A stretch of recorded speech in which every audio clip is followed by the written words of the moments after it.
The foundation of human understanding teaches an observation exercise, often called meditation, which permits you to become objective toward your problems and allows your heartaches, bad habits, fears, and anxieties to be completely eliminated from your life without effort on your part.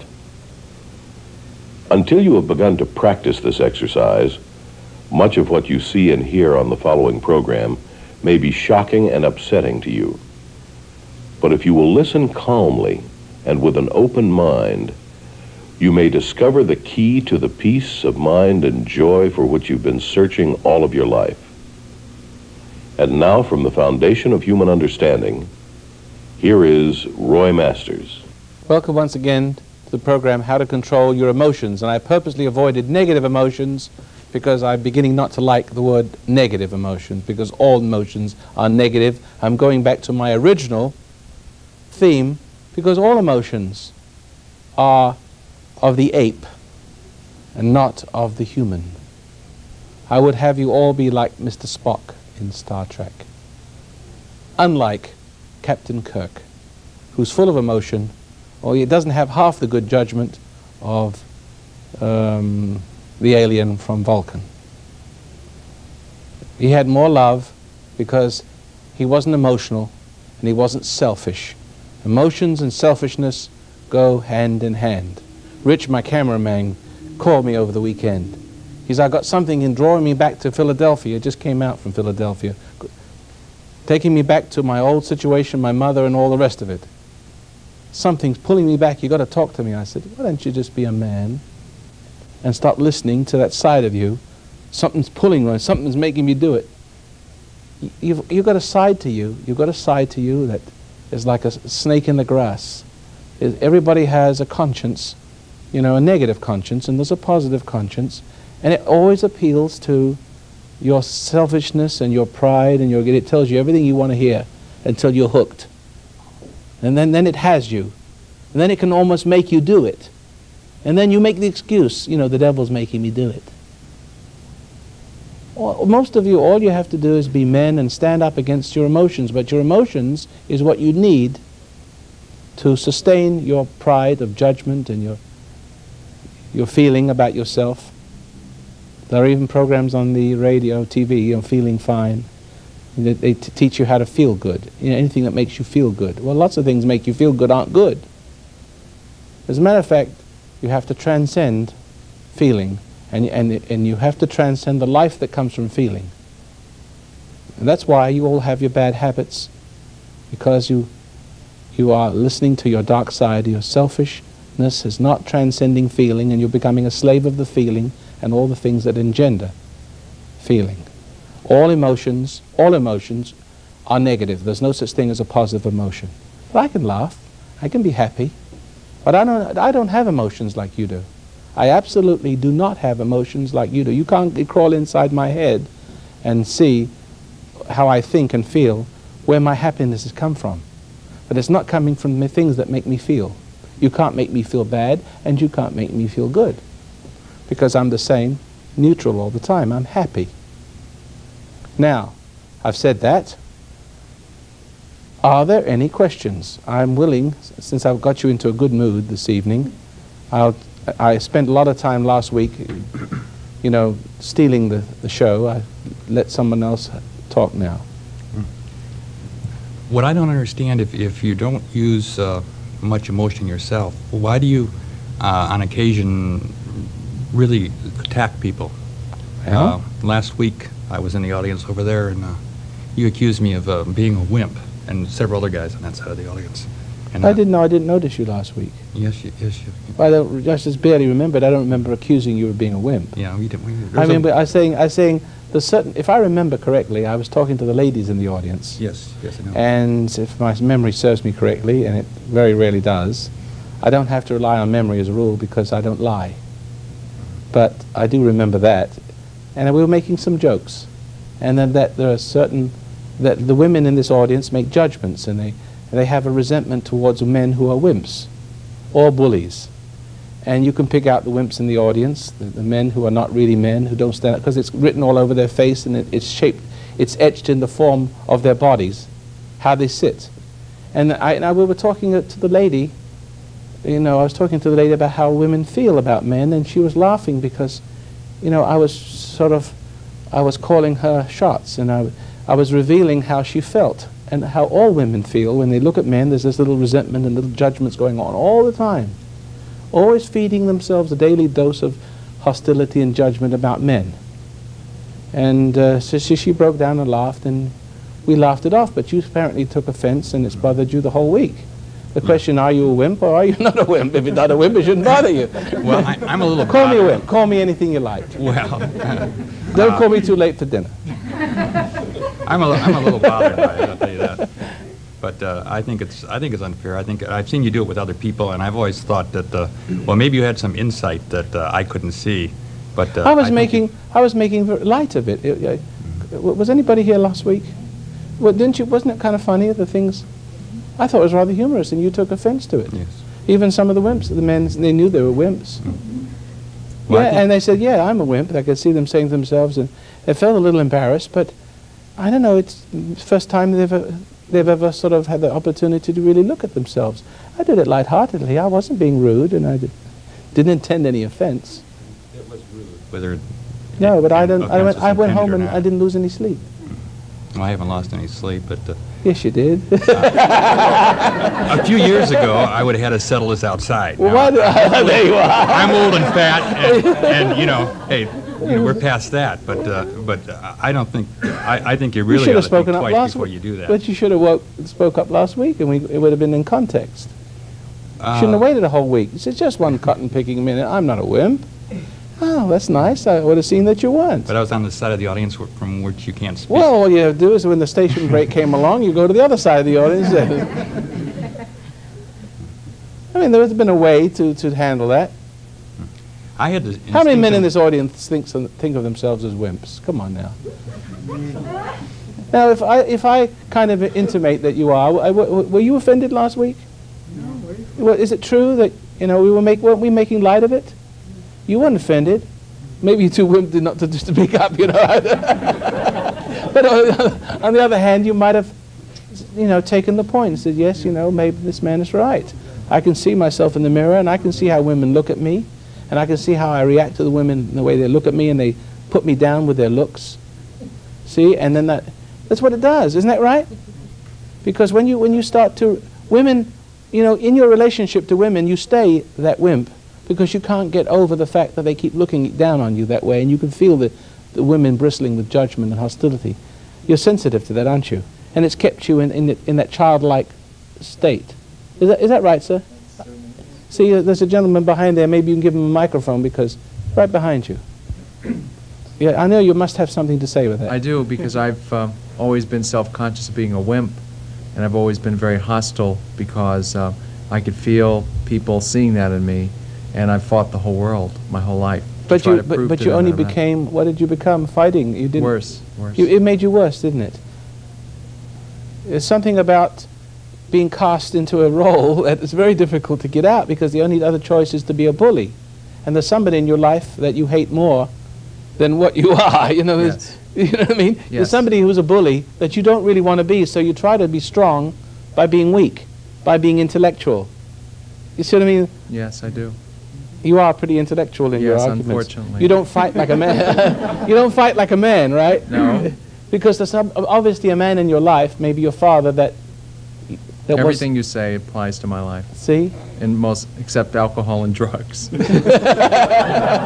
So, but I'm glad. But you're not put out. You haven't been put out at me, have you? No, because I'm grateful that all these intellectual thoughts that I've been playing with in my brain were put verbally, so that it confirms a lot of things I couldn't speak to anybody. So nobody would tell you.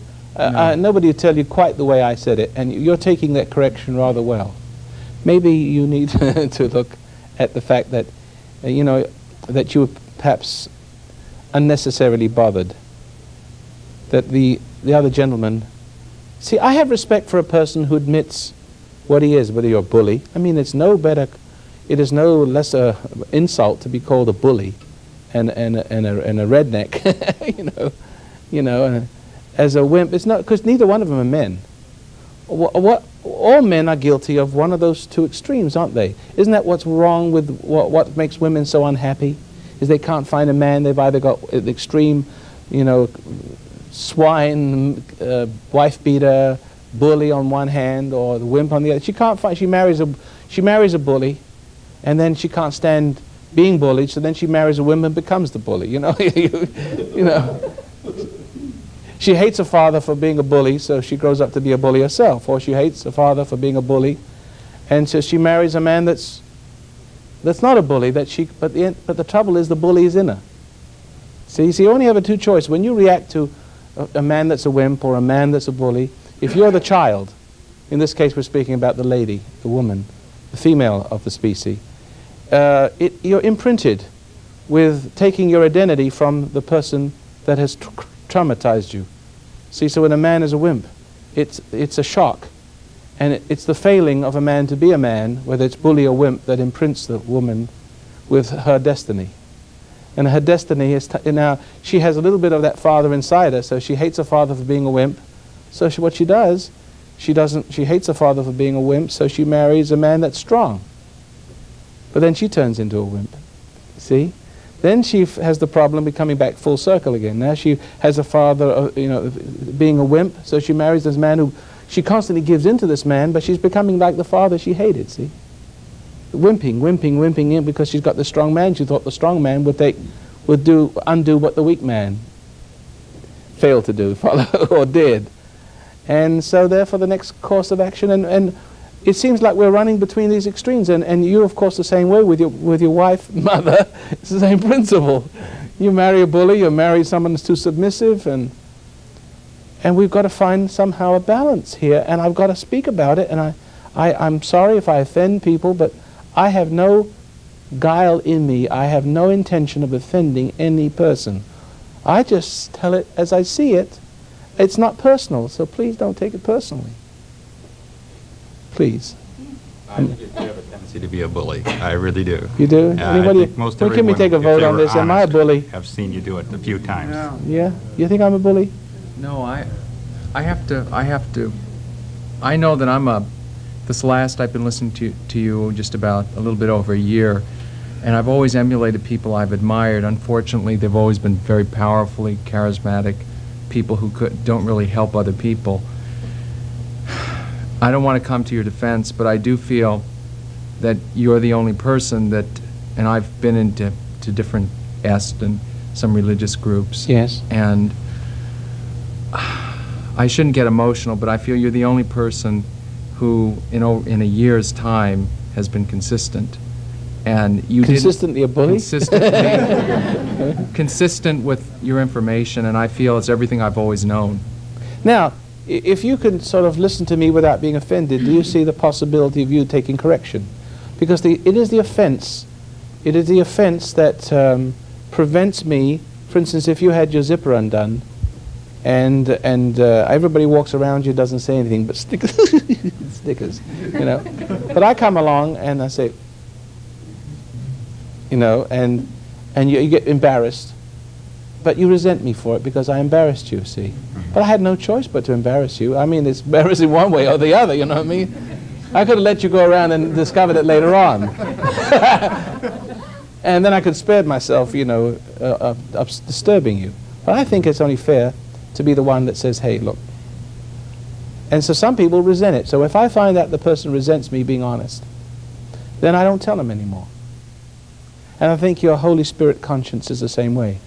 But if I see that you take my correction and don't see that that's a put down and take it in the spirit that it's given, then you encourage me to, because correction is what you need from your condition. And only a person who is between the wimp, the not on the hard place, you know, the two crazy, the weak person and the strong one, I'm in the middle somewhere. And that's the reason why you can take that correction. I can be the father to you, the friend, strong, firm, you know, a little embarrassing, you know, because you know the zipper is open and your faults are showing. You know? I came here as your friend to correct you, and And But you know what my because I problem do is? respect, I respect what you're teaching, but I do believe that you occasionally have a tendency to be a bully. It's possible. And sometimes I think it's to I impress wish women. you'd do it. Tell me at the time, though. When pick up the phone or do it right in the moment. That way, I'll know, not a week later. Because you correct a person. The worst thing you can do is correct a person a week later, a month later. It's in the moment. It's in the moment when you correct the person, because there's something that's going through, something's coming down at that moment. There's some electricity in the ether. If you're a farmer and you can see a farm that's well taken care of, because in the right moment the farmer puts the waters his orange trees or his apple tree. In the right moment he puts the fertilizer down. So obviously the timing is there, but you take a man who has not got his timing right, you see the trees are stunted. Now I think something comes across in the moment, and many of us make the mistake of not being outspoken right at that moment. We lack the courage. See? Opportunity. And then this resentment festers inside. Then it comes out later on, angry or too kind of, I don't want to hurt your feelings, but. And then no one knows what you're talking about. The moment's passed. The orange tree should have been watered at the time. I think it's a lack of love on your part to save it for a whole week. You had 2.5 hours last week. You should have stood up. You should have found a way. Say, just a minute, don't you think that's too hard? And I had it out with you. And then you'd find out if I was a bully or not. But I'm letting you speak. I think you're wrong, but you have a right to say it. And I wish you would have told me at the time, because I would have more likely have noted it if it was true. It's the same true with our conscience. I used to tell my wife for years, I would say to her, now look, such and such and such and such, you're doing something wrong here. She says, okay, I'll think about it. I said, okay. And so I'll ask her a week later, she's still thinking about it. So there's a delaying action, because the correction comes in the moment. In other words, if I tell you something about yourself that is embarrassing but true, and it always is embarrassing when it's true, always, very rarely is it any other way. It's a shock. Nobody's going to say anything to you because they're looking for your friendship, looking for advantage. You won't like me if I tell you the truth, because we're all seeking lies. That's what we are seeking for in our relationship with others. Even when you get married, you marry a liar, you think you're in love. But it's always embarrassing when it's true, and it's always painful for someone who loves you to say, but the only people who can tell you are those who love you. And they don't care. They'll risk their relationship with you because they don't want anything from you. They want just you to be a better person. So there's any opportunity they might have some advantage from you, they forego that and speak up. And it's hurtful, it is painful. But if you don't receive it well, you become the enemy. If you receive it well, you really become, you know what friendship is all about. You really know what it is all about. I hope you'll be a better person now that I've brought this to your attention. Okay. But you may be wrong. See, that's the thing is, I'm saying, because a lot of people always correct me when I'm wrong. Whenever I say, now, why doesn't somebody call me up and correct me? Because nobody ever does.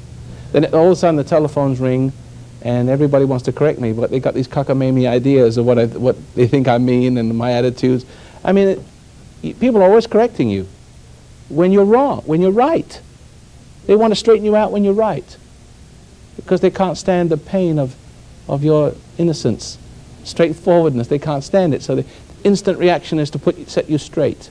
That's how you got confused as a child, by the way. You all grew up confused as a child because you could see your parents for what they were. And they was always setting you straight about how you saw them, right? I don't get no respect, but they don't deserve any respect. This business about correcting a person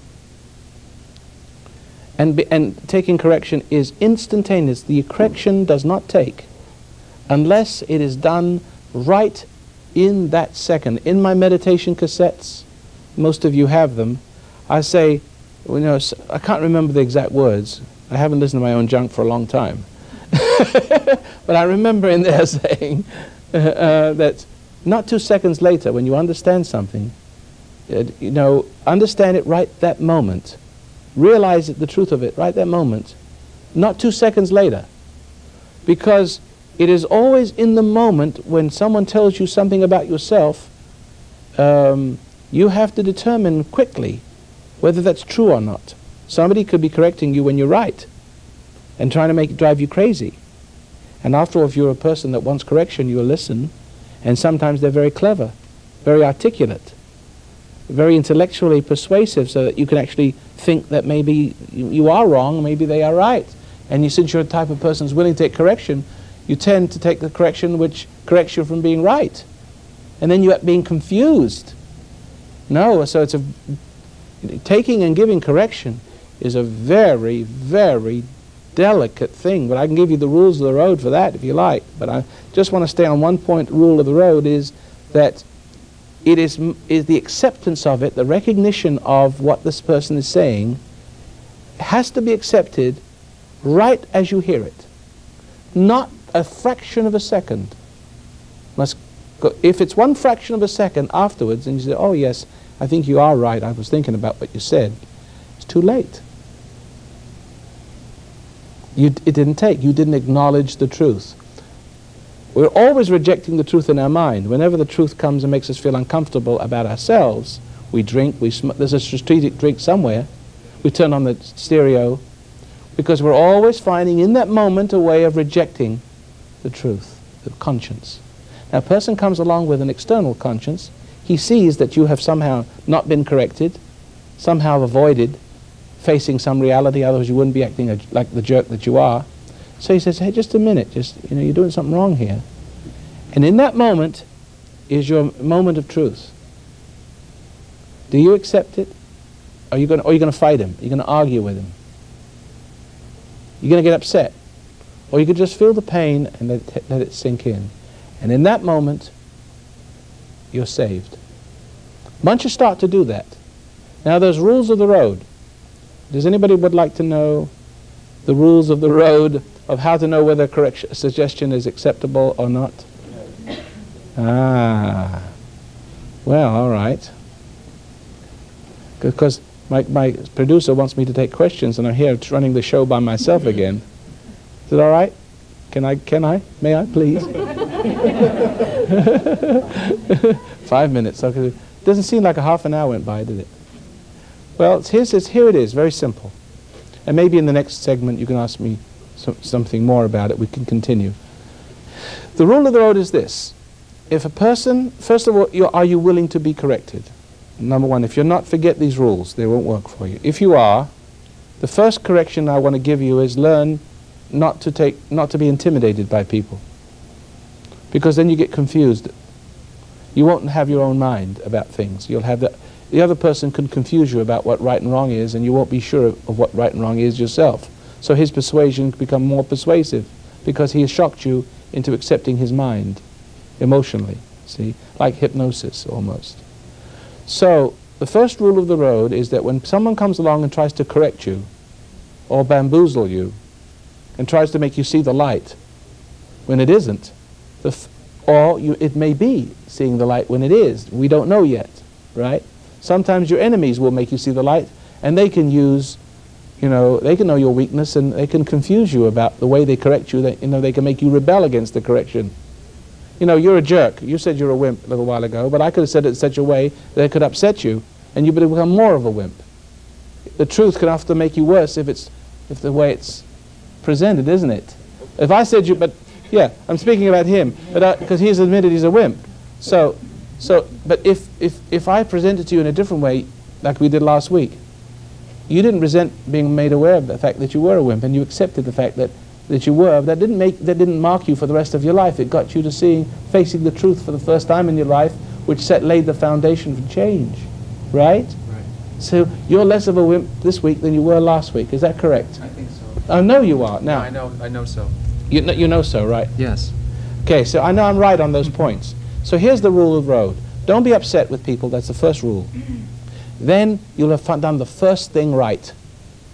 You'll listen to your conscience, because your conscience says don't be intimidated, don't get upset, don't hate people. then you can always listen to me. And if you just concentrate on the intimidation, that is to say your own reaction to intimidation, so that you are calm all the way through, not making any judgments about what the person is saying, but listening to him intimidating you or being sincere with you pretentiously. You've got all these factors, haven't you? But just watch, feel the little pain, but watch the resentment, make sure it's not there. That will connect you to reality.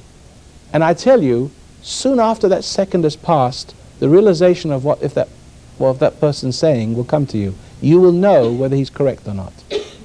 Because you will have stayed close to the truth by not departing from it resentfully. Do you understand that? Yes, I do. You won't have got confused. He might have been a perfect hypocrite, but you still could have accepted the correction designed to confuse you. Even your enemies can be used to correct you. See? Because they know your weaknesses most of the time. But if you don't resent it, you'll see your weakness and you'll say, aha, I see I'm weak here. And then suddenly you'll become strong. What is really weakness is not admit weakness, to resent seeing your own weakness, to resent others for bringing the weakness out, and then to struggle with your own weakness until you get weaker and weaker and sink into the swamp. No argument there, right? You're a wimp. No, you agree, don't you? Yes, I do. Thank you very much. I'm just joshing you a little bit. This is program 4979, and you can refer to it when you're ordering 4579, and you can refer to this number when you're ordering cassettes of the video or the audio. The audio program portion of this program is only $6 if you'd like to write in, and each 2.5 hour segment is $50. It's 5 programs you'll get for that. Well, tomorrow we'll continue on the subject, and I think we've sort of done it in pretty good, haven't we? But we'll continue tomorrow with our next broadcast and this subject, and continuing into many others. We'll hope that you'll join us tomorrow and the rest of the week, and have your friends sort of look in and become enlightened. Thanks for listening, and join us in our next broadcast.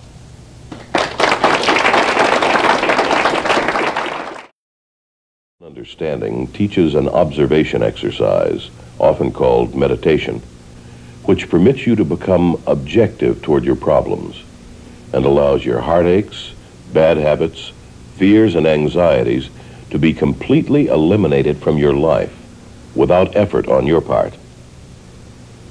Until you have begun to practice this exercise, much of what you see and hear on the following program may be shocking and upsetting to you. But if you will listen calmly and with an open mind, you may discover the key to the peace of mind and joy for which you've been searching all of your life. And now, from the foundation of human understanding, here is Roy Masters. Welcome once again to the program, How to Control Your Negative Emotions. But, as I said, all emotions are negative. Psychiatrists and psychologists, researchers have just discovered, God bless their little cotton socks,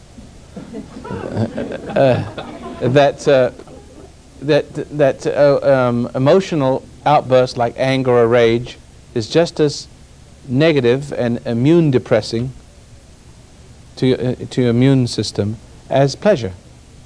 Things that make you happy have a negative effect on you, a destructive, self-destructive, immune depressing effect, and sets you up for sickness and depression. You know, even in its extremes, it's called manic depressive. High one minute, low the next. Each low leads to a new high because you want to feel good about being bad. And of course, feeling good about being bad makes you worse. You know, if you were a thief and I said, I loved you the way you were, you wouldn't become a better person, you become a better thief. So everybody has a dark side to him, a sinful side, that if you stroke it, it's going to come out and eat you. So you have women who love men, and all of a sudden they love this man, and he either becomes more and more of a wimp because that's what's in him, and more of an animal, a beast, because that's what's in her. You know what I mean? Or a thief or a beast to come out and beat her up because she keeps on loving what is angry and violent. Okay, now take our first question. Okay. When I was younger, and I was always really self-destructive and violent. You can sit back and relax. You don't eat the microphone. Okay. I was always really self-destructive and violent, and Yes. and I could never. It was never usually towards people, but always myself. You always take the hostility. Not always take it out on yourself, but thoughtful people hate themselves. They don't hurt others. They just hurt themselves. Yeah, I never. Sometimes I felt like Committing suicide. that, but someone would do something mean to me, and my first reaction was to start a fight with them or something. But then Yes. I wouldn't. I'd go destroy a trash can or kick a gate, whatever it was, Right. instead of hurting them. I know, isn't it silly? Yeah.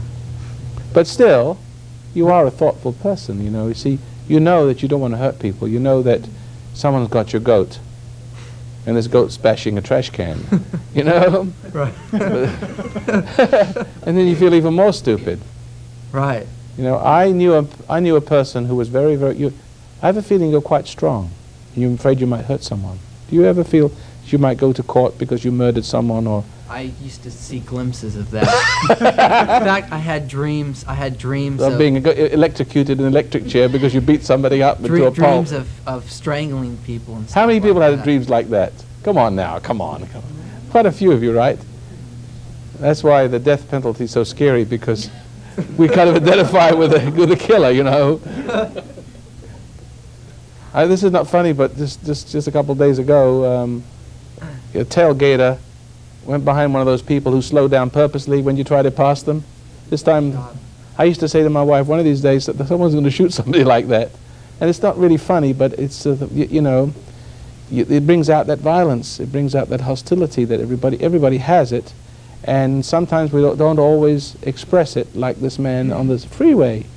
But we do it in other secret ways. We sort of want to choke the cat or something like that, and mean to tadpoles. You know, you know, and that's what it comes out, this hostility, and then we feel silly. And but very often the hostility, even being mean to tadpoles, bothers us. So we take it out, we hurt ourselves. We are self-destructive. And the rule of thumb is that in my cassettes, I say it very carefully that you must be very careful that you deal with intimidation correctly, because then you take on this violent nature, and you also feel very guilty, and you also feel that you might hurt someone. And I was coming to the point where this very strong person one time came to me, and people would walk all over him, and he was very strong, but yet he was a teddy bear, and people would see that he was weak and wouldn't hurt anyone, so they'd take advantage of him even more, and that would even make him weaker. Why was he weak? Because he had so much hostility that if he'd ever let it out, one of those people they don't know what they were flirting with. See? Exactly. That's exactly it. Isn't that exactly right? Yeah. You're strong, aren't you? Yeah. You're not weak. No. You're athletic. Yeah. I could tell that. You got that healthy glow about you. Okay? The thing is, but then you know that you could just tear that person apart, especially some of those people who torment you the most are wimpy, aren't they? They know they can get away with it. Women even. Yeah, you know, they always are going at it. You know. But you know why we have trouble in the inner cities? Because we all feel that way. The law, we're more afraid of the law, as much afraid of the law as we are the criminal, the mugger on the street. We don't know, we're between a nut and a hard place. If we stand up for ourselves, we're in jail. If we don't stand up for ourselves, we lose our wallet, maybe our life. We just don't know what to do anymore. It's a terrible dilemma to be in like that. So it's it's made psychotic wimps out of the whole society, and it's given strength to the muggers on the street. They rule the streets. We can't go out anymore because we are suppressing our anger and trying to be nice about it, trying to be civilized. But we have this anger towards ourselves. It comes out in our kids who they get it in the neck. You know, the boss upsets you. You come home, you take it out on the wife. The wife takes it out on the kids. Kids take it out on the dog. A dog's healthy because he deals with, that's the dogs. Dogs react to stress like dogs, and then they stay dogs, but we turn into dogs when we react to stress, see. So I'm saying to you that this rule of thumb is this. And Christ, when he was here, I bring him into the picture every now and then, give him honorable mention. Otherwise, I'm not saying Jesus all the time, Jesus, you know, like the preachers do. I can't ram that down, but he was a very wise man. And he has some beautiful things to say. And he said, if you don't forgive others their trespass against you, neither will your Father in heaven forgive you. So you have to forgive others to be forgiven. It's a very basic thing, and forgiveness is rooted in, to give before, to prepare yourself to give the gift of not holding the grudge, because holding the grudge feeds your ego self. You get something out of judging people, don't you? You take pride in not being as violent or as cruel as they are. You know what I mean? Like you're better than them and they're pigs and they're wicked. But the nicer you are, the more you suppress your anger, the more they take advantage. And you're actually cultivating these animals to be more like animals, but then you've become addicted to judging. Looking like the nice person, but encouraging the bad person to be bad for your judgment taking. But then pretty soon the judgment's on you. Suddenly you feel judgment on you for judging everybody, and you feel self-hate, self-loathing. Suddenly you feel like you want to destroy yourself. And you see what I mean? That's the basic leading cause of suicide. Hating parents, hating society. So you turn this hate upon yourself, so if you hurt yourself, you're not hurting anyone else. You pride yourself in that. You see? It's the same in the meditation too. It's the same thing. The same anger and rage is the same voices in there saying that, you know, cussing at me, telling me that, what do you think you're doing? You're not going to get away with this. I'm not going to, you know. And how do you react to the voices in your head? You resent it. No, usually if I'm meditating, I can face it then, but if you're not meditating, if it's a second after I come out of the meditation, then it gets me. Yes, in other words, inside your head, the meditation that you are learning from me is the way to deal with the voices. There's two places where the tormentor lives: outside you and inside you. Now you see, first of all, the tormentor is outside. Your mother, your father, it's usually one of those people, your sister, your brother, somebody in your family, no doubt. All of them. Good. Right on all counts. But the point is, you see, they've never been loved, and they've never been corrected. It's passed from generation to generation, and it's living through them into you, and they're tormenting you to make a home for it in you. It's just like the alien.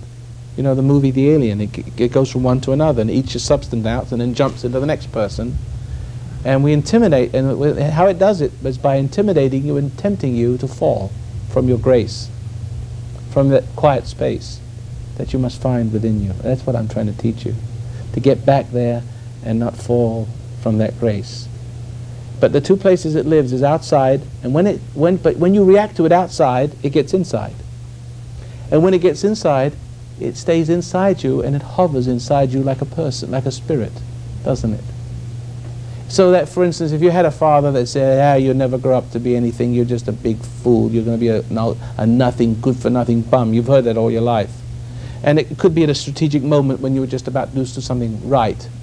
You know, the shock was great. And all of a sudden now, you've got this grandmother or father, the spirit in you, and wherever you go, it doesn't talk to you so much. There's like a presence in there. So that every time you come to something you could do right, this presence sits there and kind of evokes that kind of feeling, doesn't it? Makes you do it wrong. You know, things that I've been able to do really good at times, then all of a sudden something will happen. But when it makes you do something wrong, you resent it inside you. Right. And that's why it gets its goodies. It is a living thing. You are dealing with an alien. And if this alien lives long enough inside you and you keep feeding yourself to it like you will when you resent it, like you resent it on the outside, it gets inside. When it's on the inside, you resent it, you're feeding yourself to it in your head. And see, pretty soon it'll grow up to be the full-grown swine you hated in your father or your mother, right? You become just like one of those people. It grows up in you and it steps out. So you mustn't resent it either place. You must watch your resentments all the time, because resentment is your infantile way of dealing with it. Your primitive, non-gracious. Don't, just when you know. I had a man stop me on the street just now. I remember, 60 years old. He comes up to me in the street. I just come out of a little health food restaurant. He says, "Hey man, He says, can I talk to you a little bit? I knew he wants something. I said, you can ask me directions. And he started to get so mean and so ornery. I said, I'm a stranger. You can't ask me anything but in directions. You want something more, you can't have it. And he started, hey man, why are you so rude? I said, I'm not rude. I told you, you can have any direction you want. And he uses 4-letter words. He's going to do me in. And I looked at him calmly, straight in the eyes, and he reacted to my not reacting, and walked off, sort of cussing under his breath. Couldn't touch me. See, the secret is that when the people see that, when people who intimidate you see that you're strong, that you don't fear, it terrifies them. They don't get their energy. They get their energy from your terror, from your reaction. And the reaction is resentment. It typifies weakness. It's the weakness they identify as weakness, subject to them. And it encourages them to hurt you more. So now you must handle your troubles now, which are internal. They're both external because the same people are on the outside. They're still out there. You can identify them. You know the Barney, whatever, the fellow that was on television. He was a bigot. What was his name? Archie Bunker. Yeah, Archie Bunker. See, they're out there, in all types and shapes and sizes. You can always find some in a form of a boss or some friend. There's always one. You could probably pick someone out in here that could trigger that reaction. You see somebody here? No, I don't. But I mean, if it's always like on a job, I'm a construction worker. On a job site, I may get along with everybody, you know, and be able to control myself around it. There's always that one person who can get your goat. Right. Yeah, but he's like, he knows it. He senses yeah, that's it. He knows. He's just like the spirit. You know, you sort of draw him. Right. They ferret you out. Because I don't have many people mess with me. You see. I have occasional person try, but I send out very strong signals. And I want you now to handle it both ways. Like the young man that come up on the street, stood there. I'm his young man, and I'm an old man, but I let him know that I'm no, I may not be any spring chicken, but he better watch out for himself. So see, you want something? Come and get it. Right? Back away every time. You see that courage, strength, no fear. See? Now you can be a strong person and exhibit fear, and you invited the problem. There's got to be no reaction, and in your head, when it starts to make you fail, that presence in you, making you make mistakes and giving you the same feeling you had when you were criticized and disabled a long time ago. Right. You mustn't resent that inside you either, and then it will disappear. It's a living creature. It's I call the not you. Satisfied with that answer? Yeah. Anybody else? I have a question. Roy, have you ever met a man that did not stand correcting? And if so, can you give us an example of what that creature would be? Could I hear that? I couldn't quite hear that. Yes, I'll repeat it. It said, have you ever met a man or person or man or woman in general that did not stand correcting? And if so... Well, I know a woman. All right. My wife. That would be a fine example, I'm sure. I'm just trying to get... better, though. I'm just trying to search. Yeah, there's plenty of people that would like to be corrected. Not necessarily not like to be corrected. No, they will not take the correction. Okay. Do you know, 2,000 years ago, they killed the man that tried to correct everybody. You see, because people don't want to be reminded. You know how many telephone calls and how many ugly letters and death threats I get?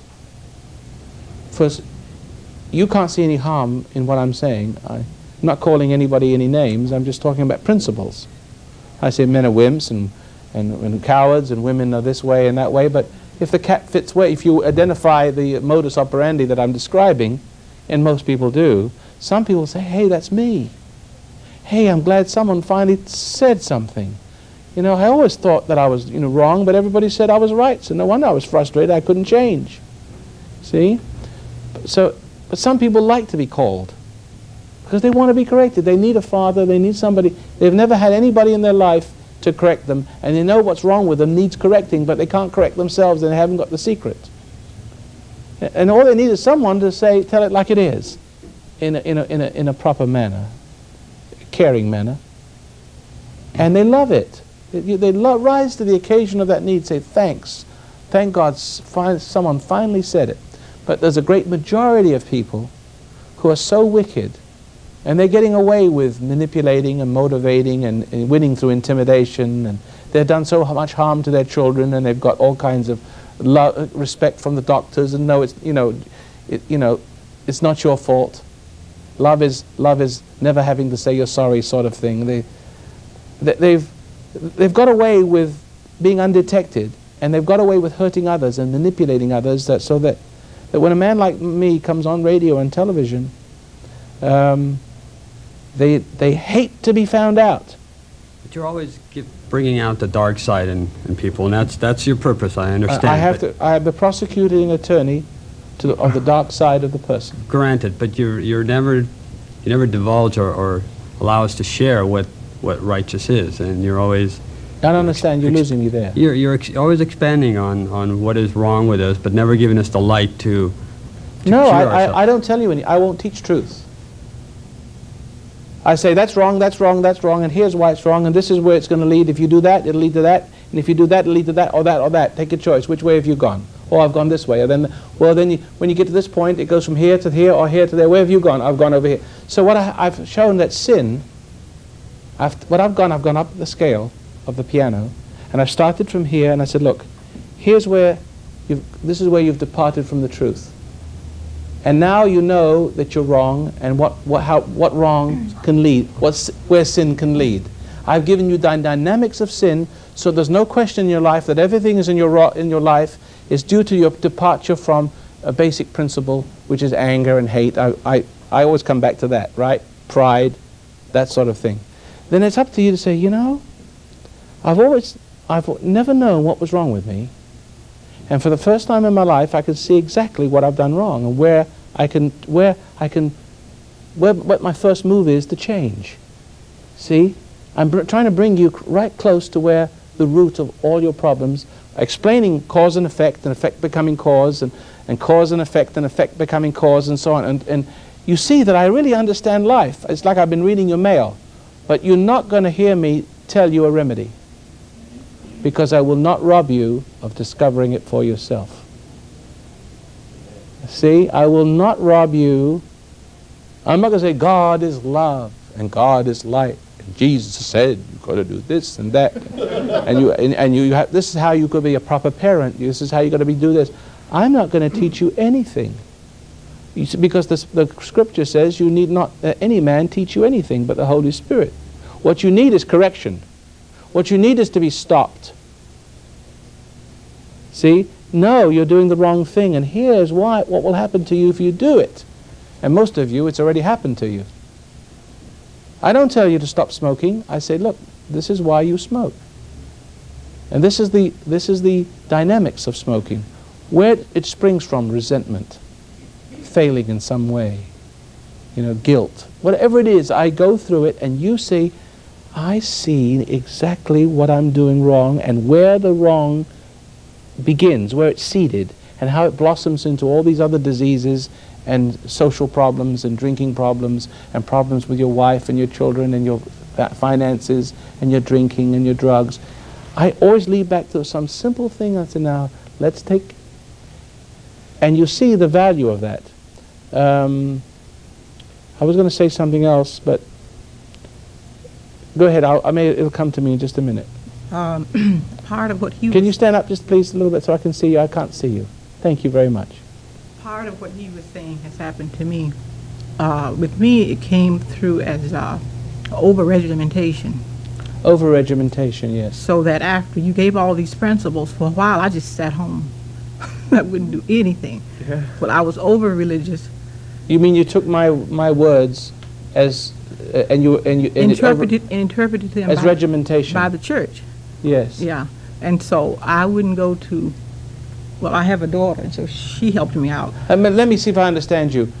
Was it my effect on you that it regimented you, or the church's effect that regimented you? It was the church, but I interpreted you as the church. Oh, I see. So, yes. So she says, can I never listen to rock and roll? I didn't know what to say. How do we choose movies? When did we go to the beach? It got really awful. I know. So then she forced me to start doing things. And so we made some mistakes. And, So who's she? Right here. Oh, your daughter. Yeah. She forced you to be less rigid? Yes. She said, well, we have to do something. Of course. But you see, you understand that you don't hear me saying you shouldn't do this and you shouldn't do Well, that. I told you, it came from home and church. Yes. And so I wanted to come to a group like this, and I wanted the group support. That's no good either. Well, I wanted it. Anyway, well, some of it was probably... Because you can't be a woman. Some of it was probably lack of love. So, But you understand you can't be a man or a woman when you have a group support. That makes you weak. Where are you going to be without a support? When you need to face life and you don't have the group with you, where's your strength? You'll fall apart. You could become dependent on being shorn up with group support. That's very dangerous. A Christian, as I see a Christian, should be someone who stands alone with some hidden strength. People know not where it comes from. See, am I right? You don't need group support. You're not here in this group to get group support, but to understand, perhaps, by someone else's experience, something of your own experience, you see. But if I may say, I'm Yeah. running into, well, I have run into a problem, but I'm looking at it a little bit. My whole family has turned against me. Well, they can turn against you for good reasons or bad. You could be a Roy Butt.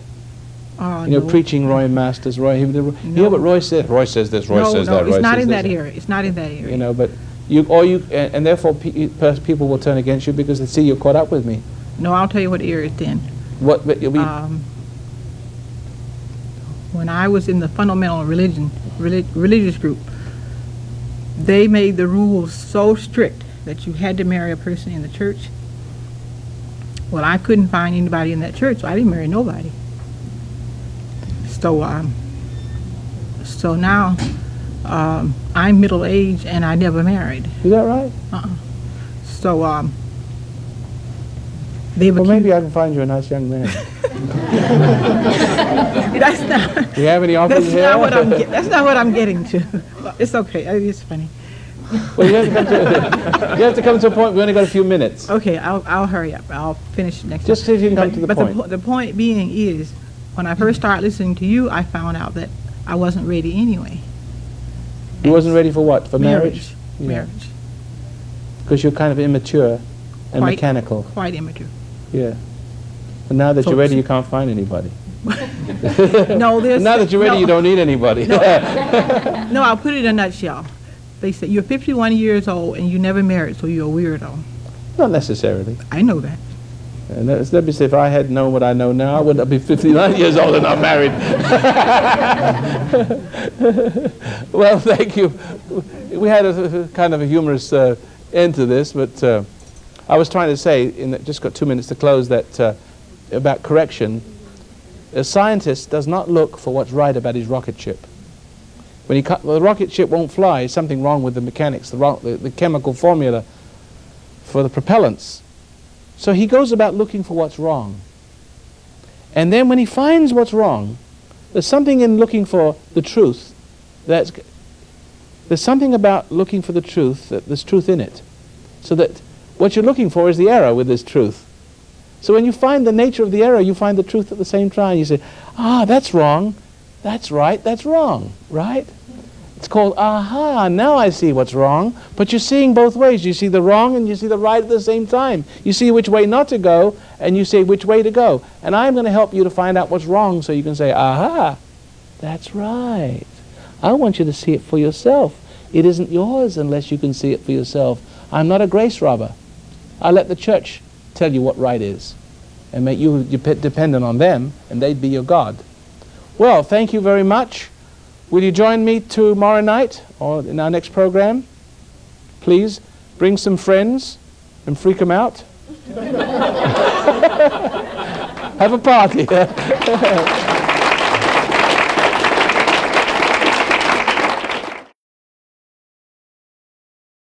Foundation of Human Understanding teaches an observation exercise, often called meditation, which permits you to become objective toward your problems and allows your heartaches, bad habits, fears, and anxieties to be completely eliminated from your life without effort on your part. Until you have begun to practice this exercise, much of what you see and hear on the following program may be shocking and upsetting to you. But if you will listen calmly and with an open mind, you may discover the key to the peace of mind and joy for which you've been searching all of your life. And now, from the foundation of human understanding, here is Roy Masters. Welcome once again to the program, How to Control Your Emotions.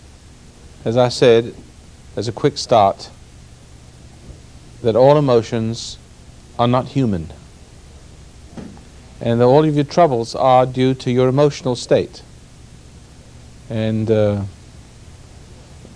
we're exploring emotions and how disruptive and hurtful it is. But I know most people think that emotions are good, to be angry, good to be excited, happy. And we look for those emotions to stimulate us. But as you will come to see, slowly but surely, give me a chance, I know the statements are rather controversial, you'll see that all these emotions will kill you in the end. Emotions have arisen, all your emotions have arisen from the failure to love. And you fall from grace, you fall from completeness. And now you have to become emotional in order to get the energy to function in life. There's a motion of the soul, a life, a natural energy like a ballerina, a graciousness, a strength and a power, that when you lose that, you substitute that with animal feelings. And I hope to make you see all this in due course. Now we have been talking about taking correction. I hope to correct you from being emotional, but and I don't want you to get upset about it, because then you'll understand my point more clearly. So we have been talking about taking correction, and if we want to continue along that line of thought, I'd be very happy to deal with it further. But there are some questions. Now, who would like to be first? You choose. Roy, I have a hell of a time getting up in the morning sometimes, but most of the time. Whether or not I have to go to work or if I don't have to go to work, it's just a slow, arduous process becoming conscious. And, you know. Slow, arduous is very descriptive. Unfortunately. I can see. Unfortunately, this problem also seems to manifest in my meditation. And often I will meditate and will become centered only to start to fall asleep. And sometimes completely and just... Well, it sounds like you're escaping into your sleep. That you're using sleep as a refuge, escape from guilt. Like alcohol as a refuge and escape. You know, there's something about a bed which is has a lot of conditioning attached to it. You know, you have sex in bed. At least some people do. You're conceived in bed. You're born in bed. You get, you sleep in bed. You get sick in bed. You die in bed. Bed has some. Bed has a conditioning to it. Should I get rid of my bed? Get rid of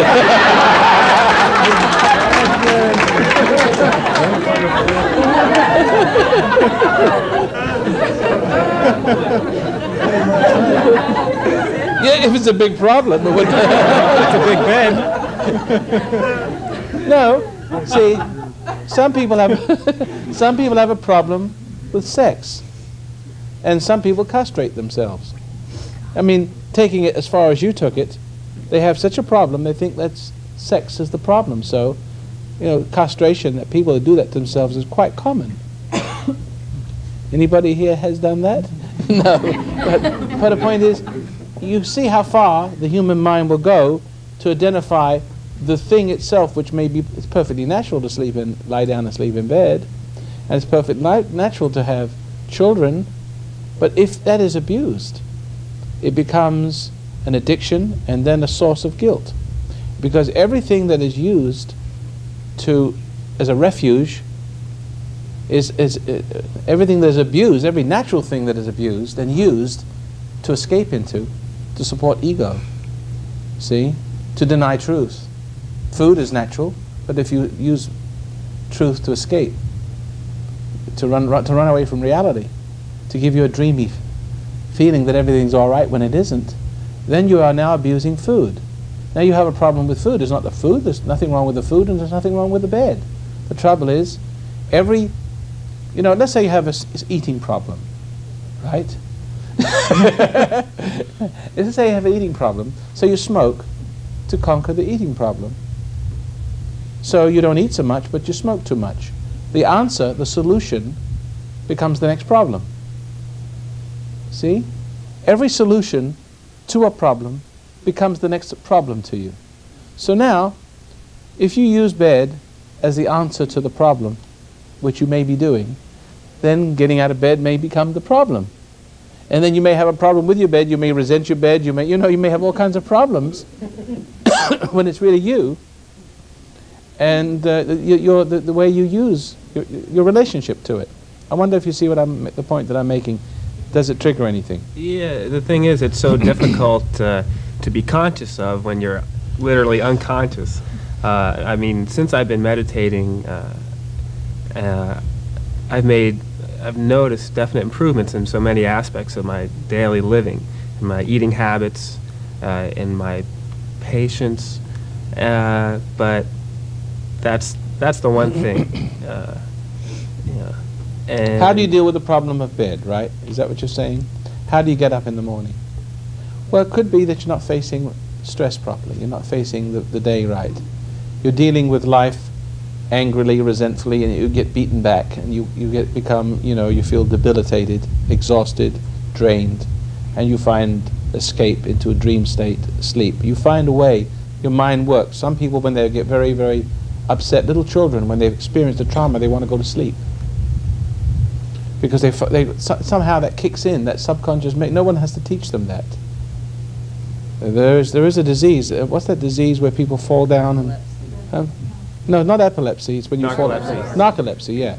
Narcolepsy. My memory isn't that great when it comes to these medical terms, but... excuse me. I have an educated guess that one of the reasons why they have this problem is because they don't know how to deal with stress correctly. And the moment they deal with stress incorrectly, they've become so adept in falling into a sleep. I drive along the freeway at night, and I can drive, and I start to get sleepy. So what I do is I pull over the side of the roads, and for 5 minutes I go...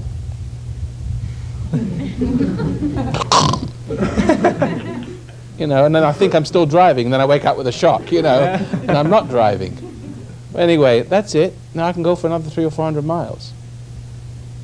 So I say that narcolepsy is dealing with stress incorrectly and then suddenly falling into a sleep to recover the strength that's lost. Because when you don't deal with stress correctly, when you fail to deal with stress correctly, you fall asleep.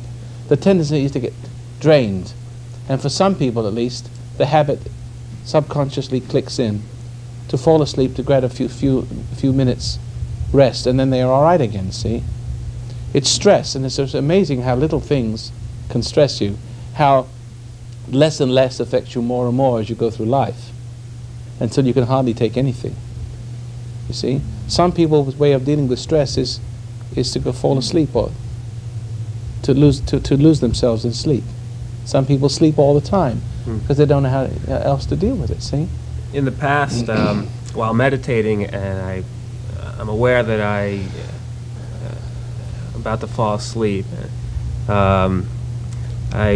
Instead of struggling with that in any way, I decidedly end the meditation and go to sleep. It's hard for me to see whether or not I'm giving in to a temptation to go ahead and fall asleep, or should I just try to... All right, you're asking a technical question. Your technical is about the technique that I'm teaching, this meditation. The correct way to go about this is that when you start to meditate and start to face reality, one of the tendencies for everybody in the light of what I've said, it will be easy to, is to fall asleep. You sit quietly and the mind starts to race and to start to, to want to water the lawn and go visit grandmother, and you think of all the girls you can call, and maybe I ought to go to the movies and I forgot to wash the car. Your mind starts to race.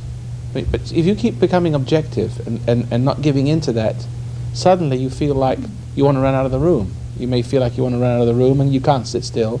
Sitting still is a very hard thing to do when you're guilty. You get antsy. But if you continue to sit still and continue in your journey towards reality by sitting still and not running into your thoughts, suddenly you become overwhelmed with a desire to fall asleep. Has anybody felt that, experienced that before? All right, fall asleep. It's okay. Fall asleep, because you see, all your life you've been like a racehorse. You're burned out. The racehorse has been drugged by your trainer to get more mileage out of you, and you're burned out, and you probably never rested right properly in your whole life. So you may be escaping and using that as a diversion from reality, and you may fall asleep for the rest, and you may never get anything out of meditation. There's an old proverb that says, when you meditate, the wise man meditates and becomes wiser, but the fool the fool meditates, and if he meditates, he wakes up a wise man, but if a fool falls asleep, he wakes up a fool.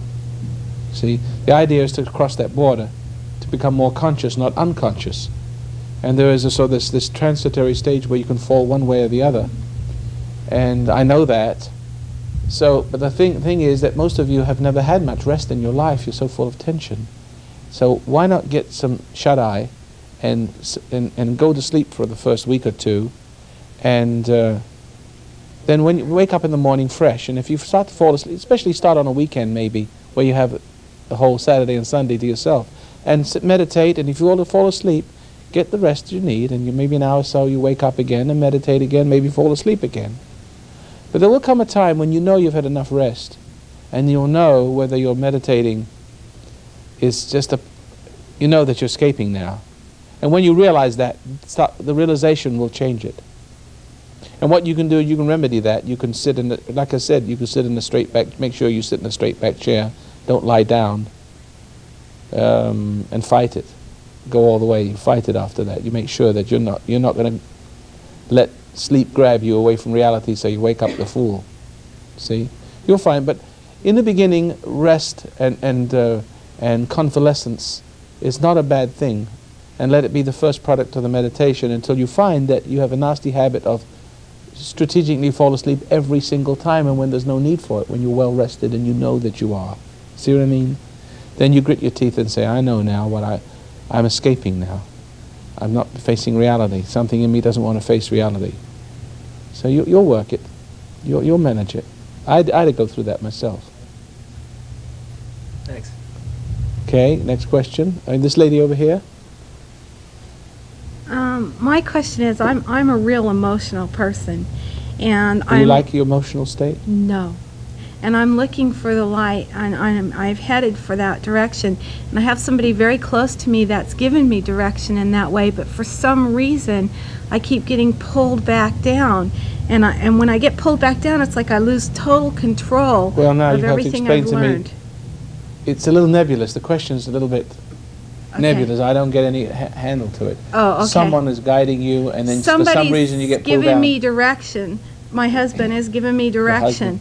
What's he saying to you? Well, he's telling me truth. He doesn't give me any false. He doesn't give me any. He's doing a Roy Masters on you? Yeah. But when he gives me that direction, it's like I don't want to hear it, and I get pulled back into the negative. You remember what I was saying about the nature of correction that some people don't want to hear? Now you're a woman, and you're a typical woman.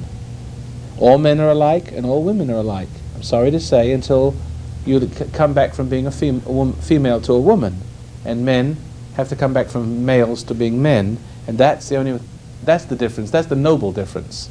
But right now, in your fallen state, you think all women think alike with men, and one of the first first problems they have with their husbands is they cannot take correction from their husbands. Most men are, here we go again, wimpy, or dominant, and then pull their weight, you know, sling their weight around. So it's very difficult to take correction from a person who is not correct. It's very difficult to take correction from a person who uses you and doesn't want you to be correct. See? So women have two problems. They have a problem when men are not, because of their pride has grown. You remember I have mentioned it before that in the big cities, because we don't stand up for ourselves, we're trying to be nice about it, the criminals are running rampant. They're getting kind of confident, aren't they? Well, so, you know, when men don't correct women, and how can they? You can't use a corrected woman. You see what I mean? But you do understand what I mean by that. Yes. The more correct you get, the less you get used. Right. You know, the less delicious you are as far as abuse is concerned, and the less exciting you are. It's like having sex with Margaret Thatcher. You couldn't do it because I don't even know who that is. you just couldn't do it. You know, you're too embarrassed. But you know, she's too dignified. I mean, this is it's the laughing matter. But the thing is, she's very dignified, and men can't make it with dignified ladies. They don't want you to be dignified. So, and neither do you want to be dignified, because you can't make it with dignified men either, because there's something about you in a woman that's become the basis of what a man is. She feels like she's the queen of the hive, and she's got the advantage, and she's like the criminals in the big city. They see what I mean? You've got the power from the weakness of the population, see, and your husband is the population, and you've got the power. So it's because men have never wanted a woman to be correct, because they couldn't get their support from a woman that's correct, right? You see, the selfish men look for women who are not like Margaret Thatcher. See? Understand me? Uh-huh. So women have two problems then about being corrected. She resents a man when he doesn't correct her and he uses her, and he can't correct her because he's not right himself, right? And neither would he. He may try, but it's feeble. He always come out ahead. You can always beat him to the game, confuse him, confound him, upset him, and walk out and he gets drunk or something, you see. But on the other hand, when your husband is correct, you're so used to being in control that you resent him when he has the power to correct you. You feel threatened by that too. Definitely. What you've got is a big ego.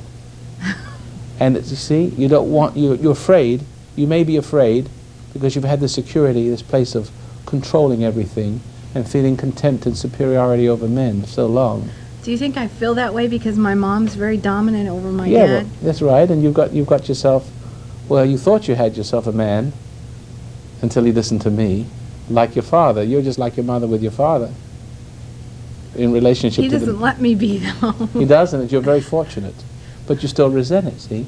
I can just see years ago, just imagine your mother and father fighting years ago, and he's trying to correct her, because every now and then women will start to use the power they have in a crazy way, like all bureaucrats, right? Mm-hmm. Well, women have the power, they're like bureaucrats, and they assert their craziness on this home, and nobody can stand before it, because they got the power. They got the power of government. See, so I can imagine your father trying to at least stand up to your mother on occasion when she's going bonkers, and her confusing the hell out of him, and so he didn't do it anymore.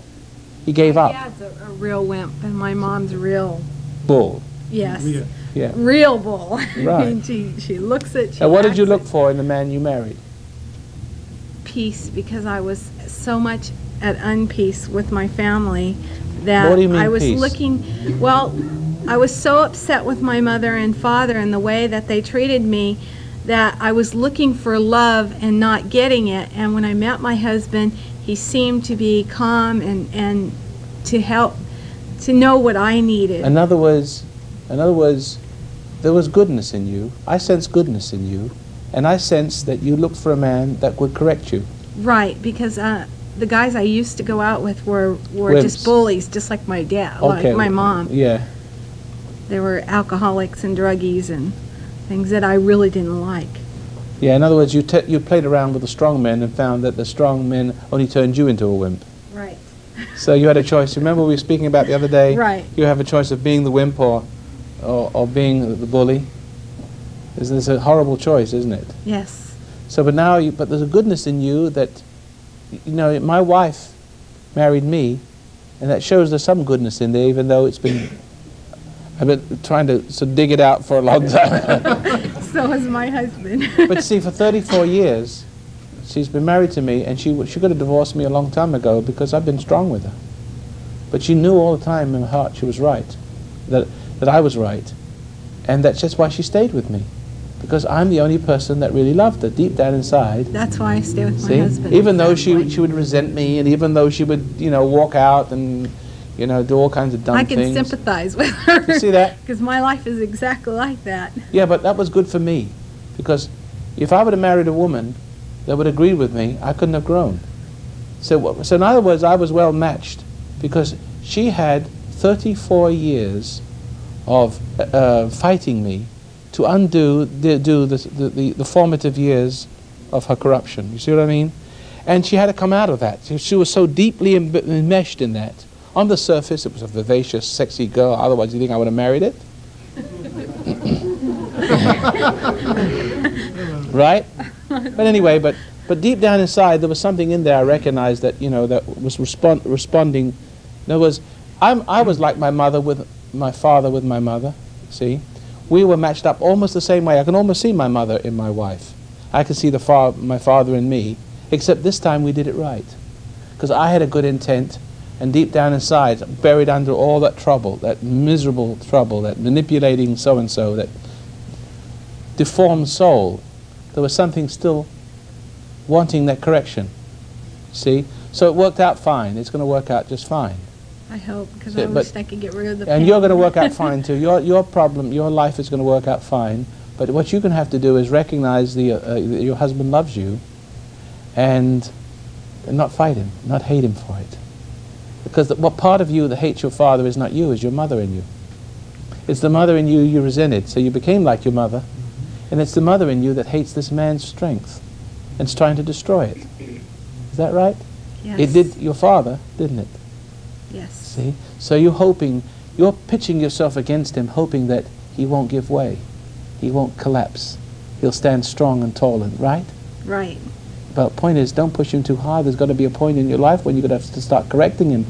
Because if you keep rejecting him and rejecting him and rejecting him, you're never going to have a relationship with him. When are you going to say, you're right, I'm wrong? I give in. See, appreciate it. And then your overweight problem will disappear at the same time. I'm working on that. See? Right, aren't I? Yes, definitely, because I find I seek food to cover up the emotion feelings. That's right. Yeah, that's right. To cover you up and to fortify your fight with your husband. Right. And to make yourself unattractive, because you know it upsets him. Right. See? All right. All right, next question, or have we gone into a quiet stall here? Hi, I have a question. Can you stand up, please? Yes. Thank you. Like what you were saying about being corrected, and the more I meditate and the more I feel that real aloneness, you know, like where I'm not really connected to people around me, and I get really lonely. And good. Yeah, I do. Like sometimes I come home from work and I'll just like go to bed and cry, and I'll like... Oh, not good. Yeah, and I like struggle to make plans, but I know that it's not right, you know, for me to be doing that. Well, first of all, it never works out. And then after I go through that, like that little mourning period, then I'm okay by myself and I have my little happy, joyous evening, you know, and I'm alone. But my question is now, okay, as I, you know, date, I find myself being on the, you know, they're grown men, of course, but I feel like I'm with a little boy. And the more... I'm sorry to hear that, but it's true. Because the more dignity I maintain for myself, it's like the road is getting real narrow and it's like really slim pickings. And Slim or higher? and the truth is, I think Slim Pickens just died. But you know, I'm starting to like really, you know, I'm really feeling that the more that I grow, the narrower my. I mean, it's not like I can't just go out and associate with just. Well, aren't you better off? Yes, don't mourn and that at the eventuality. You should bless it, because think of what trouble you could be in. I've been there. So, That's how I know. So but you don't my miss question it. is like, I guess the question is, how do you know? I mean, it's like I'm not like a career woman. I don't think I would like to, have a family in this, and at the same time, I don't know. How do you know? I mean, where am I supposed to meet someone? How old are you? I'm 28. Well, I'm like really. I think you need to dry out a little bit from where you've been. Yeah? Yeah, I think you need to dry out a little bit and become that dignified person. It's threatening, though, to men. Men I know don't it's like threatening it. to men, but only to the low class men, which you would rather drive off anyway. It's a natural barrier to keep the wrong men from getting at you. Follow that? Just give it time. Develop your dignity. Develop your independence. Develop your business skills. Live like you were never going to be married. Stop looking for men. See? Because when you look for men, men see you looking, and it's a come on. You're drawing it's like, drawing all the flies. Well, I'm not I didn't mean to say it literally, I'm not just- drawing anything, though. That's what my concern is. It's really true, It's like hold a very second. We got limited. a break here. You can continue the idea tomorrow, because it's tomorrow. It's still tonight. So tonight you'll see tomorrow, something like that. Tomorrow, this program is 4579, and you can hear me on radio on KIEV, 9 o'clock to 10 o'clock every morning, Monday through, in Los Angeles only. So if you're anywhere else, write to us and we'll send you the schedule where we can be heard. Also, my producers give me the money signal. We're only paying for 1/5 of this so far. We've been on 4 months, and so far, all the money we put out we've only got back 1/5, and it's only started recently. We get 1/5. Unless we get the other 4/5 back, we can't stay on the air. So it's up to you to participate with your money. Thank you very much, and join us on the next broadcast.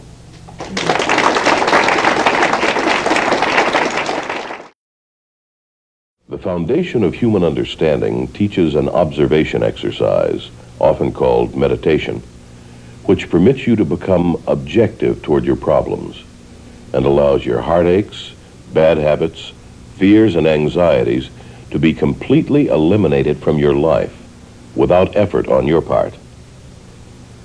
Until you have begun to practice this exercise, much of what you see and hear on the following program may be shocking and upsetting to you. But if you will listen calmly and with an open mind, you may discover the key to the peace of mind and joy for which you've been searching all of your life. And now, from the foundation of human understanding, here is Roy Masters. Welcome once again to the program, How Your Mind Can Keep You Well, and we're teaching you how to, well, that's not actually the name of the program. That's my radio program. Correction, how to control your emotions. And you better fasten your seatbelt, because when you listen to this program, you're liable to be very emotional, and if you do become too emotional, you'll understand the danger of emotions.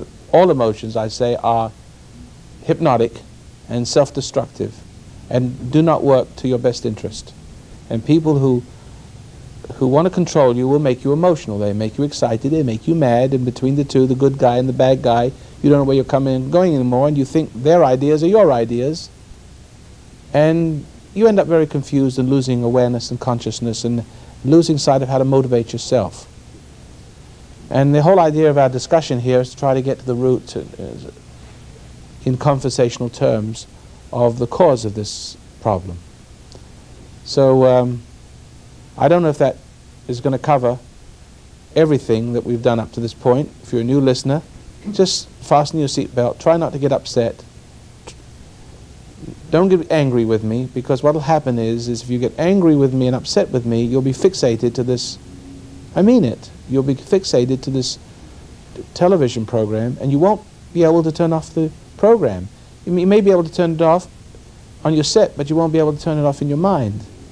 And you can't wait till tomorrow night, until the next program, to judge me again. Listen to this joker. This stupid ass, you know. And you'll see what you're doing is, and you'll see that you will.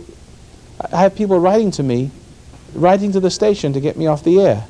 And every night they listen to me and they write to the station to get me off the air because they can't turn the program off. They want the station to take me off the air because they can't reach over and shut it off. And if I ever go off the air, they'll miss me. They'll feel lonely. It's like when your wife dies and you hated all your life and now you've got nothing to hate anymore.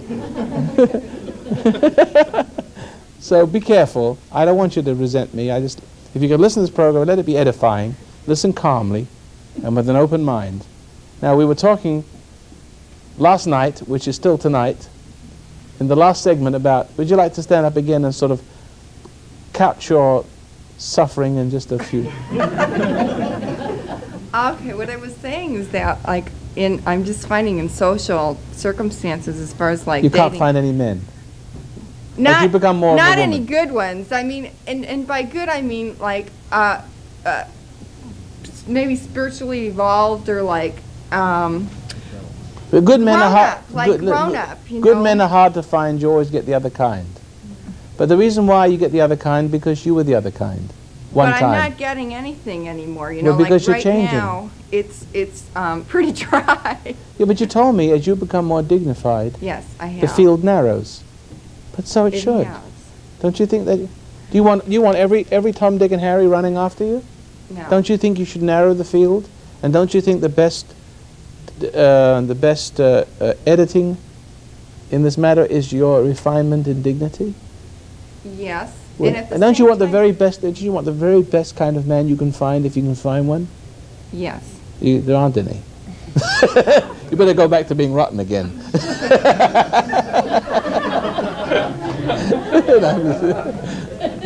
But where would you be? I mean, Dead. I'd be dead if I wouldn't have changed. You know. Of course. Very seriously. You know. There's maybe no you're question passing about this. that. Maybe you can pass this stage. Maybe you've had enough frolicking and.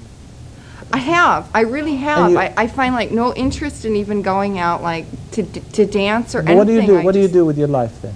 What are you doing tonight? I'm here. I go to other kind of things like, you know, of this nature. I'm studying. You know, I'm starting my own You're business. searching. You're starting. Okay. I'm starting my own business. What kind of and business I'm is it? working. Well, I'm writing, but I want to start I'm not want to start. I do freelance. I was freelancing as a banker, but I didn't like it, and now Freelancing banker. mortgage banking and real estate, and now I really was unhappy doing that. So I'm learning computers. I'm studying. But anyway, you're computers. going to go into your own business. So I'm actually working for myself. Yes. Yes. And that's what I do with my time. And sometimes It's fun. it feels like, you know, there's a hole there, you know, that I would like to have, you know, a buddy, somebody compatible to hang around with. Forget it. Forget it. Don't. Be my own buddy, huh? Right. Find your own. That. I must tell you, I'm a loner. But you have a family. You I say know. that, and at the same time, you have a wife and I children. know. You know, you're not alone, really. I mean, maybe in the spiritual sense, but in the physical world, in the material world, But you're not. I always was a loner. In other words, I never had too many friends. I didn't look, you know, I mean, I was friendly, That's how it is. I always stood out like a sore thumb. People gravitate towards me, but I rarely gravitate towards Right. people. People gravitate towards me, and I very rarely. I'm hesitant to be involved with anybody. And as a matter of fact, it's quite correct. You must be unemotionally involved. See, because otherwise people will suck on you. They'll draw on you, and Yes. they'll drain you, and this emotional relationship people have with each other is tremendously an evolution of negativeness. There's an evolution of abuse and between you. You know what I'm trying to say? When people become emotionally attached to you and you become attached to that person, It's exhausting. it's exhausting. It's sort of like you're getting something, but you're not. You're I lo- get what this guy gets. I can't get out of bed. See, it's exactly right. And so what I'm saying is, what you must learn now, the spiritual path, is to separate from this loving and being loved and draining and being drained and attaching yourself and having others attach themselves to you as a form of fulfillment. When you start to become a spiritual person, you will find that you put up this barrier, and it's like a force field. The good goes out through the barrier, but the bad can't come attach itself to you. And you have no need to attach yourself to anyone because you found the fulfillment. See, a person who's found fulfillment doesn't need to attach.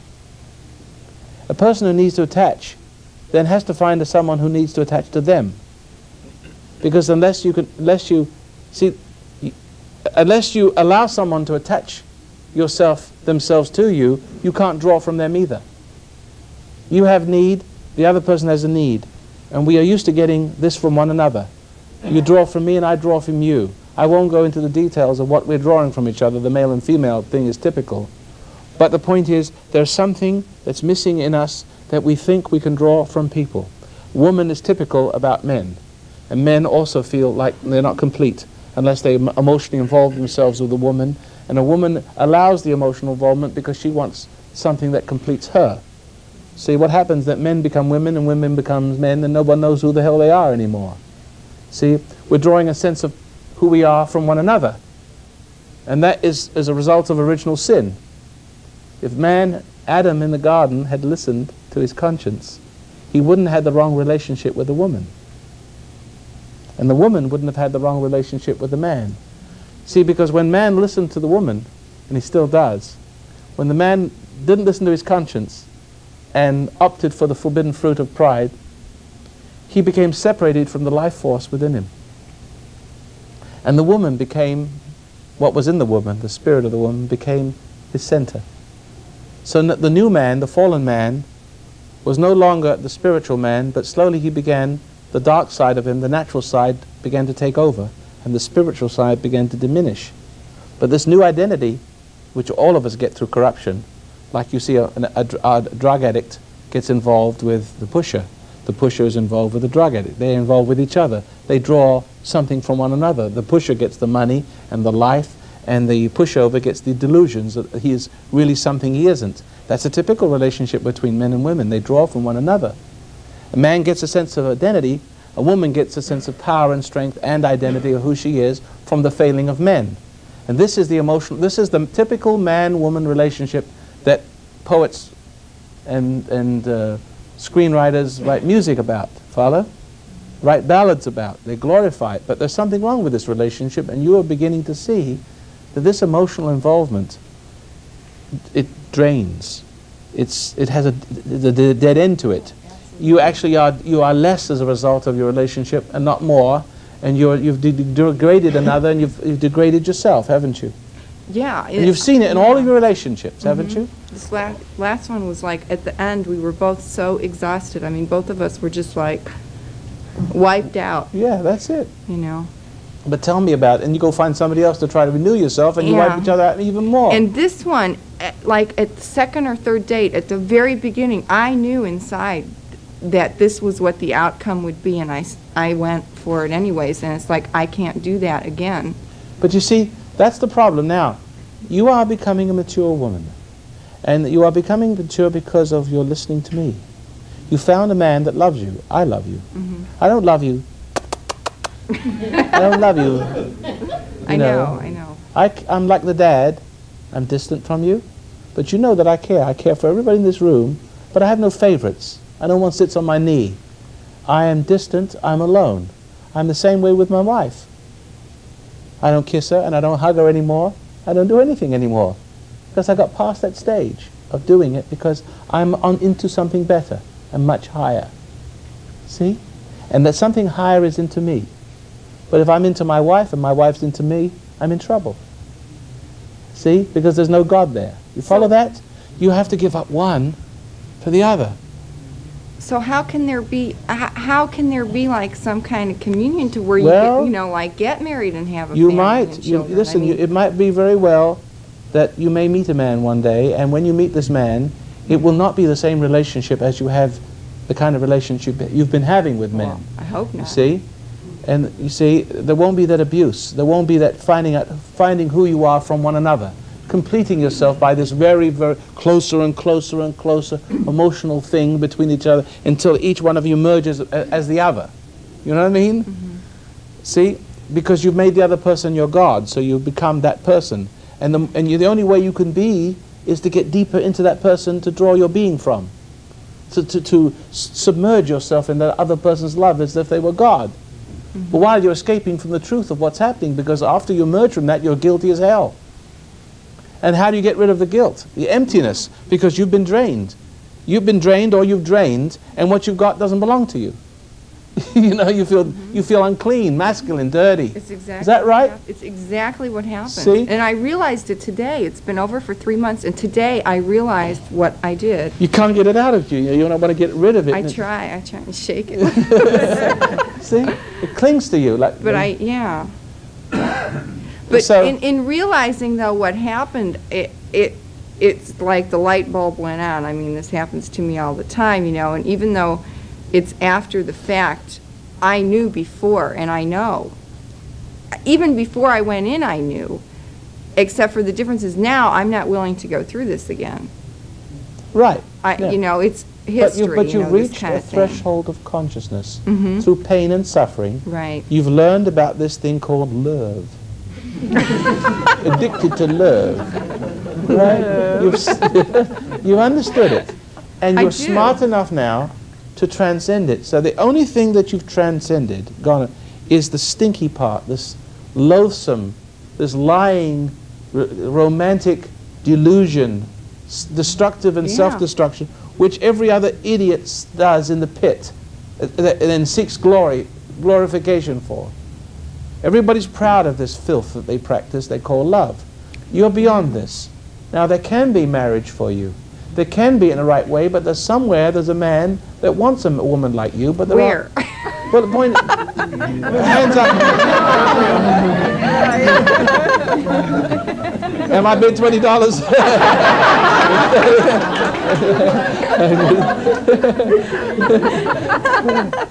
But there are men that would like a woman like yourself, who have also passed the ego stage and realized that they have the same problem, you know, reciprocal from a man's point of view. There are men, you're just going to have to be consistently stick out as that different person so that you stand as a light on a hill. A beacon. I feel like a beacon. Fine. Be that way. And in time, forget about it. Go about your business. Yeah. You're not in the business of seeking anymore because you found the fulfillment. The fulfillment is within you. See, you found that fulfillment, and that fulfillment is only possible if you give up. You can't have the candy before your dinner. You've finished with the candies. Now you've got the dinner. The dinner inside you, the fulfillment, won't let you. It won't let you run around with any other. It doesn't. See, it's a jealous God. It doesn't. It's a jealous God. It won't let you. Yeah, Don't you right. see? It's absolutely right. And you do feel empty, but yet you'd rather be empty than be fulfilled as you have before. The result of that, a peace starts to take. As they say, in nature abhors a vacuum. How can I say this? It's. I understand, like in going through that pain of loneliness, like after You're not I go seeking through love, it, you find love. Don't you see? It's okay later. You What know, was like, that again? Well, like I said, when I come home, I feel that emptiness when I come home, but if I just like hang out a little bit, or you know, like my neighbors will come visit or something, and it passes, you know, but it's painful. I cry as I'm going through it, but then after I stop, you know, I can look around, you know. Susan, you better listen to this. And I can like see, you know, I can see the sky, you know, and I can see that God is there, and then it's enough. But boy, I'll tell you, there's that chunk of time. It's withdrawal. Getting there that it's a killer. I mean, it really hurts. It'll take a while. It's worth it. Yeah. I hope I'm not here singing the same tune in a year or two. Listen, you might very well be.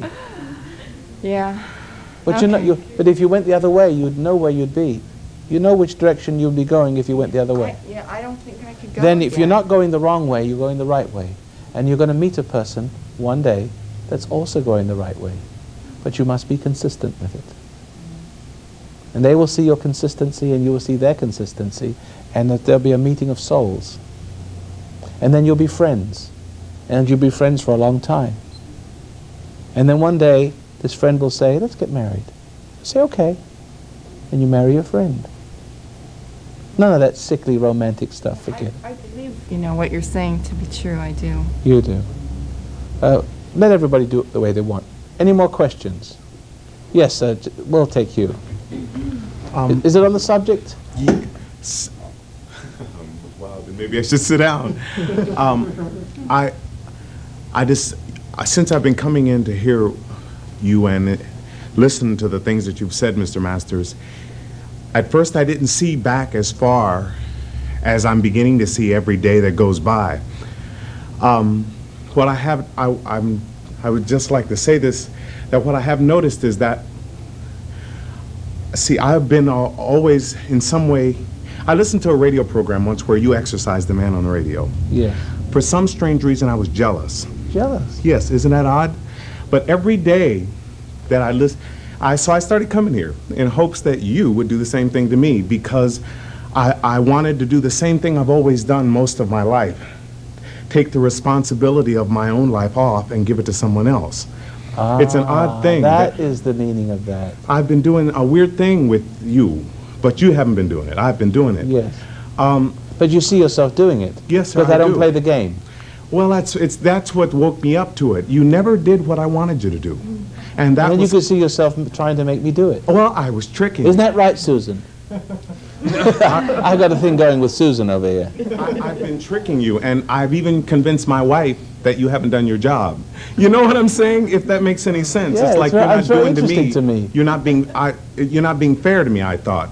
But something happened, like I was sitting up here and I had told you some of the ways that I am as a person, and you told me I had to remember what made me the way I am. But I don't want to go on too much, but something I discovered that in an effort, I've got to take responsibility for my life and let the awareness that is in me wake me up and exercise that. There is a demon in me. When my mother, she possessed us, basically, in some manner. Well, I was the most sensitive in the home, so when she died, I wasn't going to go to the funeral.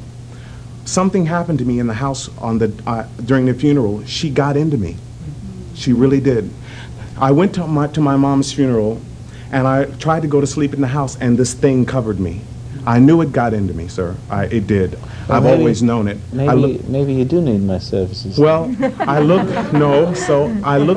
I can look in the mirror now, and I see my mother's face. As I mature, my jawline and everything is starting to cut. Well, there's not a man in this room that could see it any other way. Everybody, if they look very carefully, if they look in the mirror, how many men look in the mirror to see their mother's face? They see, because there's a lot of mother in most men, I'm sorry to say, and not enough father. I believe that. Pardon? How many women look in the mirror? And see their mother's face. Mother everywhere, not a drop to drink.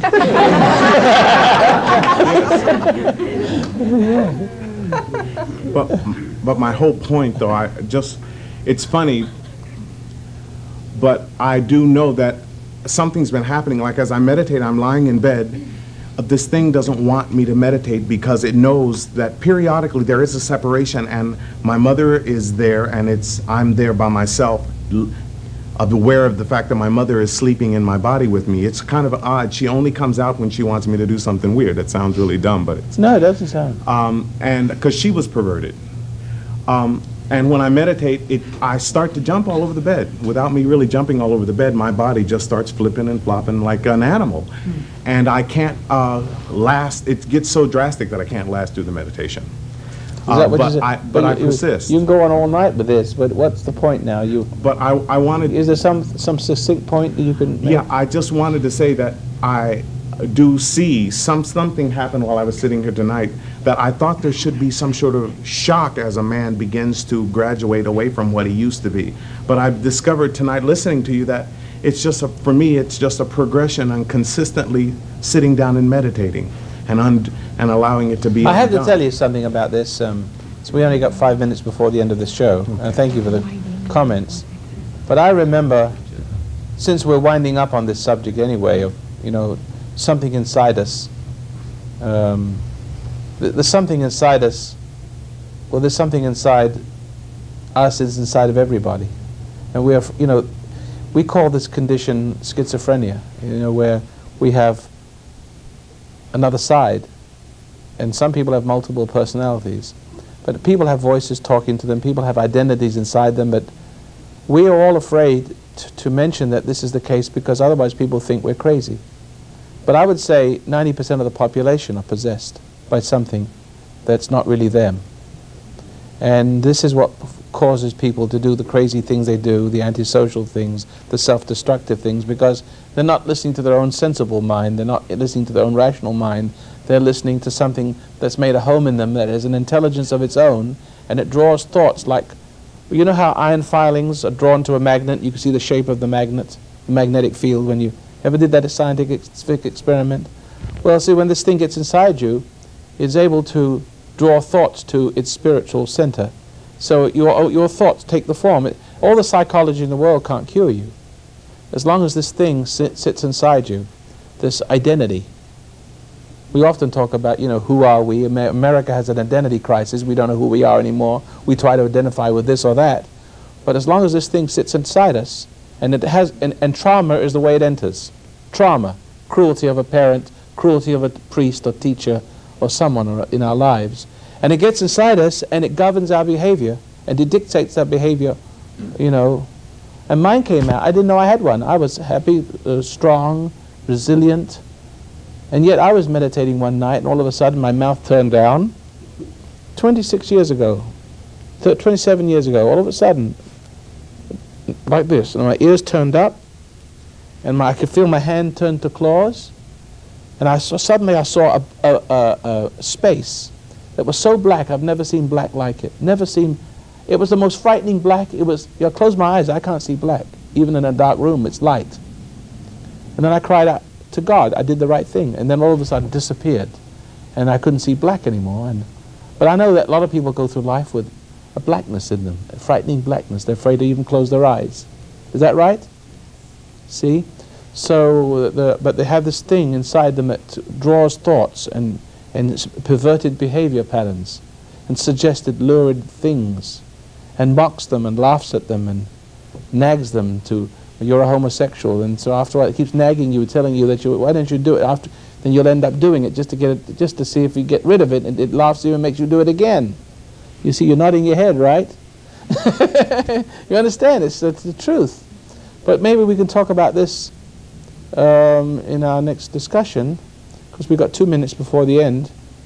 We've sort of rambled all over the place here, but it's nice to, take a good, honest peek into the dark side of human nature and not have the frivolous attitude, that psychiatrists and psychologists have towards the subconscious or the superconscious. So we're going to tell a friend to listen to this program, and we're going to be exploring all these sorts of things in our programs to come, if we stay on the air. But so far, we haven't done that well. And I guess I'm not saying do it for Jesus. You know how they are. Do it for Jesus. We are doing something very radical and very different. The foundation of human understanding is a church of non-belongers. We don't want you roped in. We'll try to come into your living room and service your needs and give you the questions that your church and your psychiatrist cannot give you. I can give you, but I'm not educated. I have no degrees, so you don't have to believe me. But neither was Jesus or, Peter and a few others. And they did pretty good, flying by the seat of their pants. And I think I have the natural gift to be able to give you what the intellectuals cannot. Most of the intellectuals are perverts anyway, so that ought to get them going, calling on my program. Please support the program. Probably all the intellectuals have got all the money, so they won't support the program now. But please support the program, and especially get the tapes to get you started to meditating so you can deal with the pressures of life better. This is program 4579, and we'll continue on tomorrow night. Thanks for listening.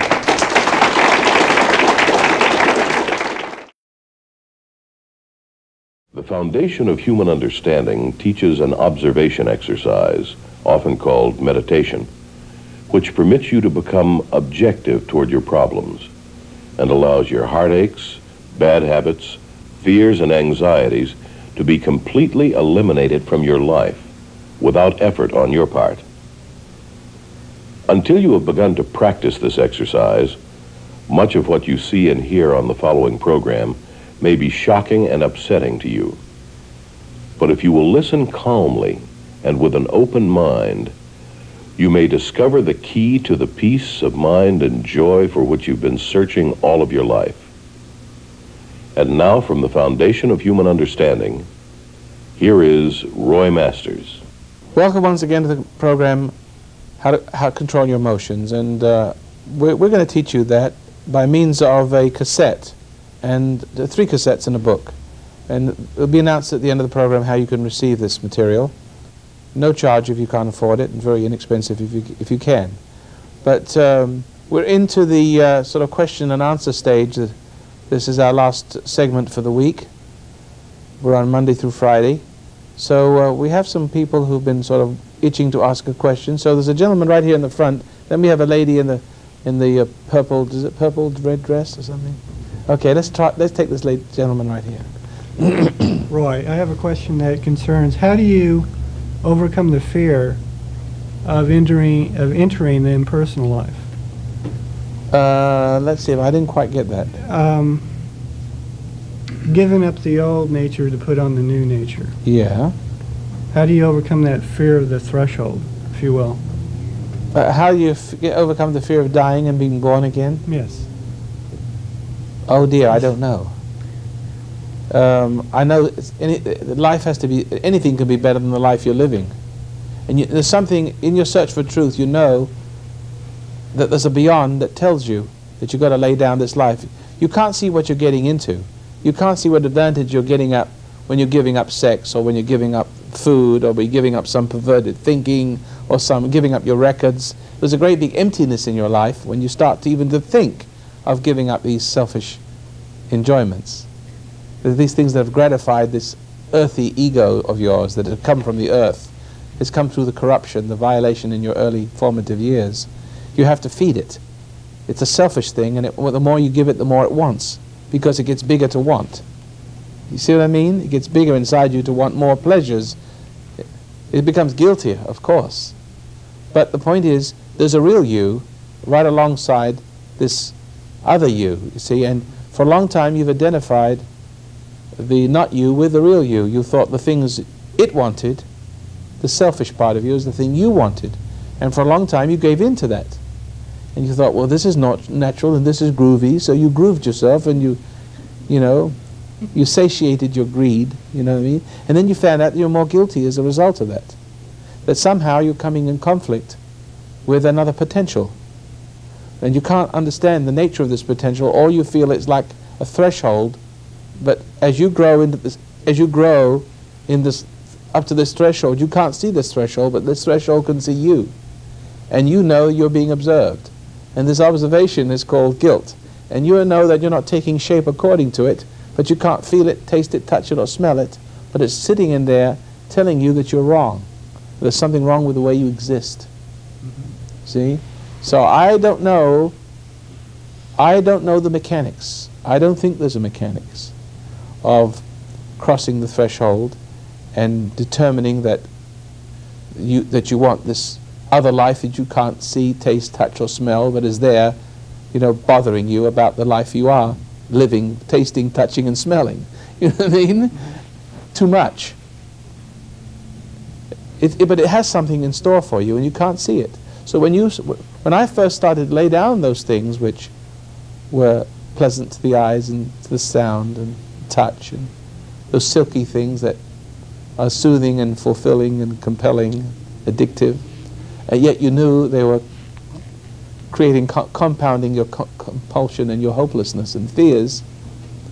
And even every time you give in to them one more time, you think, well, maybe if I had more of these things, if I was richer, if I had more women, I had more whiskey, more drugs, maybe then I'd be all right. Maybe if I had an education, more of an education, that's the reason why I feel inferior. Maybe I should get a degree and 2 degrees.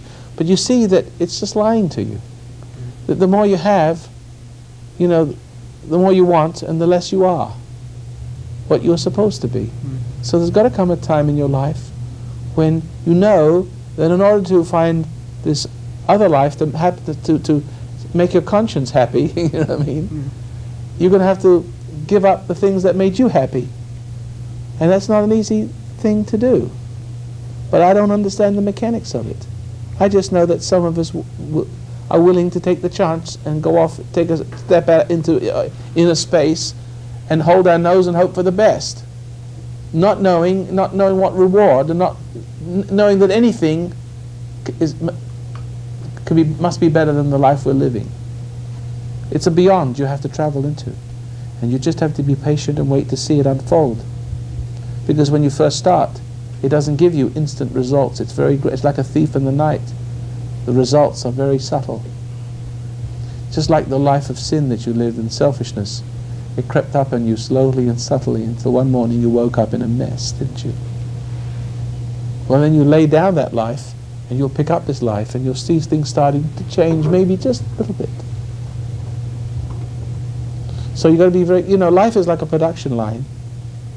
You put a sin on this end and it goes down the production line through the factory, and you don't have a finished product until some months later.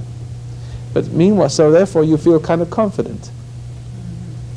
I did this, nothing happened. I'll do some more, and nothing happens again. You just feel good about yourself. But you've got something on the production line, all of a sudden your consequences start rolling off. The consequences start rolling off the other end, right? Now you stop sinning. You start saying, well, this is ridiculous. My life is, lays in ruins before me. I've got all these problems, personality problems, job problems, sickness, cancer, colon troubles, whatever it is. So your conscience pricks you to start to live a better life. Still, things don't change. But you still got those production line things coming off. You're going to have to learn to face the consequences of the last things you put on that production line. That's the only way I can describe it. They're still going to be rolling off to plague you. But one of these days, the last one will roll off, and all of a sudden, nothing, and your life starts to go smooth. You've got to have to be wise about this. So it's a balancing action. Right. Well, I don't know if it's a balancing act. To cancel out. It doesn't. It may not give you the perfect life you're looking for right away, because you've got to develop your character and your personality and your disciplines. See? If you're not working and if you've been spoiled, then you're going to have to learn how to work. See? So you're not going to be a success right away, but you're going to have to, roll your sleeves up and do a hard day's work. And so you've got to develop the character disciplines. If you're not used to saving, well, you're going to have to learn to save and not buy candy bars and everything you see. And you're going to feel the hollowness in yourself will be greater. But something inside you says, no, save. It's best to put your money aside because you're developing your character. Every time you say no to something you don't need, you're developing character. Every time you give in to something you don't need, thinking you need it, it will make you happy, you're losing your character. There's an old saying, a fool and his money are soon parted. If a person can't control his money, he's not really controlling his mind. You know what I mean? So you see, so that temptations are even where you spend your money, where you buy a shirt, whether you need it or not, this new discipline will click in, and you'll start to develop the character by saying no to things you once said yes to. But that still doesn't improve your condition, but you'll be saving money where you didn't. And one day you'll have $5,000, where another time, had you lived the other life, you'd be in debt $5,000. And one day a deal will come along for $5,000, you have the wisdom to see, where you never had the wisdom to see, and you had the means and the wherewithal to make it happen, and all of a sudden your life will start changing. You've got to see now, it takes a little while for things to happen, and you have to develop the Herculean skills. Follow? Hope I've answered the question. You have. Are you saying it's a natural unfoldment as you direct your consciousness towards light? That's right. Rome wasn't built in a day. I can't begin to tell you the magical things that happened to me. One of these days I'll tell you the magical things are happening through me, but I'm not doing a thing to make them happen, yet they're happening. And they're happening better than I could have made them happen myself. Just like sin, your troubled life, as troubled as it was, you didn't purposely start to give yourself ulcers and marry the wrong woman, and you didn't purposely start to make a mess of your business life and everything else. You didn't plan to go to jail or whatever it is that you go to hospital and spend all your money on doctors or spend money in Las Vegas. You didn't plan to ruin your life, but it was ruined. It happened right through you. Quite effortlessly. You didn't know you were ruining it while you were ruining it. You were being acted through. Some hell, some force, some purpose, some plan was using you as a conduit and shaping things to come. But heaven can work the same way. But you've got to give it time. And you have to back away from the things that are selfish. Because good can't come through selfish indulgence. See? You end up serving a different God and a different purpose in your life. Yes, now, next question. The lady in the purple dress. Could you please thank you. Yes, hello. Hello. I'm from England. I wanted to ask you a You listen to me in England? I do you? listen to you in England, yes. You come over quite well. Good. Yeah. It's very nice to meet you. Thank you. So I've Keep been doing that sort of thing. You're going to get me started to speak English pretty soon. But you know, in England, you sound American. I do. Your accent, yes. You've Well, a picked little up- bit, maybe. A little bit. Some of the people out here rubbed off on me, I'm sorry to say. But go ahead. Yes, good. I've been meditating and recently more seriously, but at the same time, in the last few months, I feel I'm in contact with a great fear that I've got that's in my chest, and Yes. it comes physical. When do you notice this? Well, when my father died, originally, I felt right here kind of tightening that I didn't notice immediately, but as the months went by... Did you love your father? Did I love him? Yeah. You missed him? Yes, I did, but you know, I keep my emotions quite Suppressed, down, yeah. yes. So at the time I didn't maybe mourn him as I But should. did you have a good relationship with your father? Yes, but again, I don't think we communicated in a very demonstrative way. Being English, there's a kind of reserve, you know. And we are better off that way, you know. Stiff upper lip. Yeah. So I'm sorry. Better off than all these wild men over here, you know. Go ahead. Yeah, I'm sorry for that. So I feel there's a lot I held. And somehow with Well, you mean, are you saying you withheld love, that you could have said things to him? Yeah, I could have said things. I could have asked for his love. I could have said, you know, I want you to love me more. I want you to show me. Something's things. wrong here. Yeah. I have a feeling that you didn't love your father, that you're telling me that you have to ask your father for love. I mean, my children have to ask me for love. You know what I'm I loving feel? them all the time, I mean. I've got a confusion because when I look think at you my have a confusion family- about what love is, Yeah. don't you? Well, when I look at my family, they did the best. I didn't get No doubt beaten. about it. I didn't get hit, and we were given. You weren't beaten up like a lot of families, right? Yeah. And I've got nothing to hook on to, but somewhere I've got confused because I don't feel loved, you know. You don't feel loved by anyone? Are you married? No, I'm not married. I do feel loved by people. I've got good friends. I'm not married. But you see, perhaps you're looking for the wrong thing. Yeah. Perhaps you shouldn't be looking for love from people. Perhaps you're mistaken about where love is. Does anybody know where love comes from? Within. Does anybody know where love comes from? Where do we find you love? Within. Where does love come from? Does anybody know where love comes from? Do you think human beings originate love? Then if human originate, if this man in the front originates love, then he's God. Now I tell you what I do for my family. I tell you what I do. Maybe this would help you to settle the matter. We are all misguided, especially, you know, you never had a father that showed you what love was. Fortunately, my kids have a father that teaches them what love is. And I'm teaching them not to seek love from one another. Seeking love from one another has something to do with pride. Because it's only the selfish person who is egotistical that needs support. A part of him reassured from the outside world because he doesn't have it.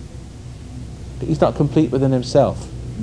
And of course, the more love you get, the more you seek this love and respectfulness and acclaim and glory and warmth and friendship, it's from support groups and friends, the more the ego will come to depend on it.